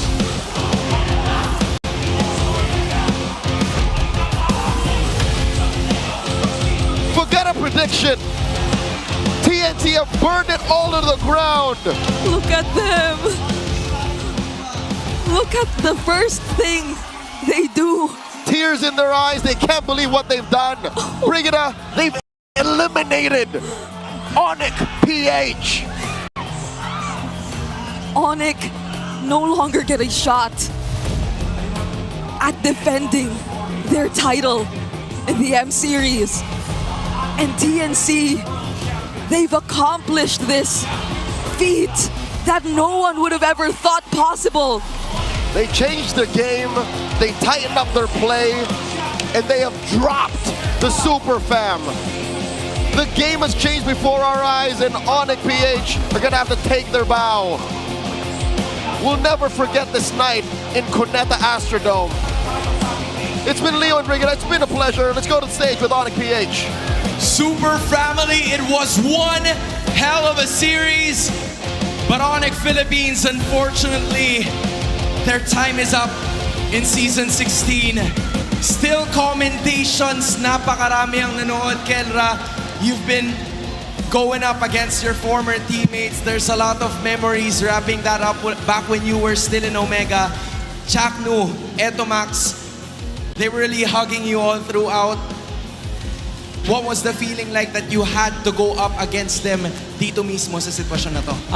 Unang-una malungkot kasi dito pa kami nagkatapat. Since gusto ko rin sila makasama, sana sa international kami magsama nila. Eto Max kasi syempre former teammate ko nga. Kaya panalo na lang nila para sa amin. That is the reminder for Kelra. King Kong, I know this is not the result that you've wanted, pero sigurado ko na manalo o matalo, the Sonics, the super fans, your community is there to back you up. Tama ba? They have confirmed that 100%. And from your heart, what is your message to every single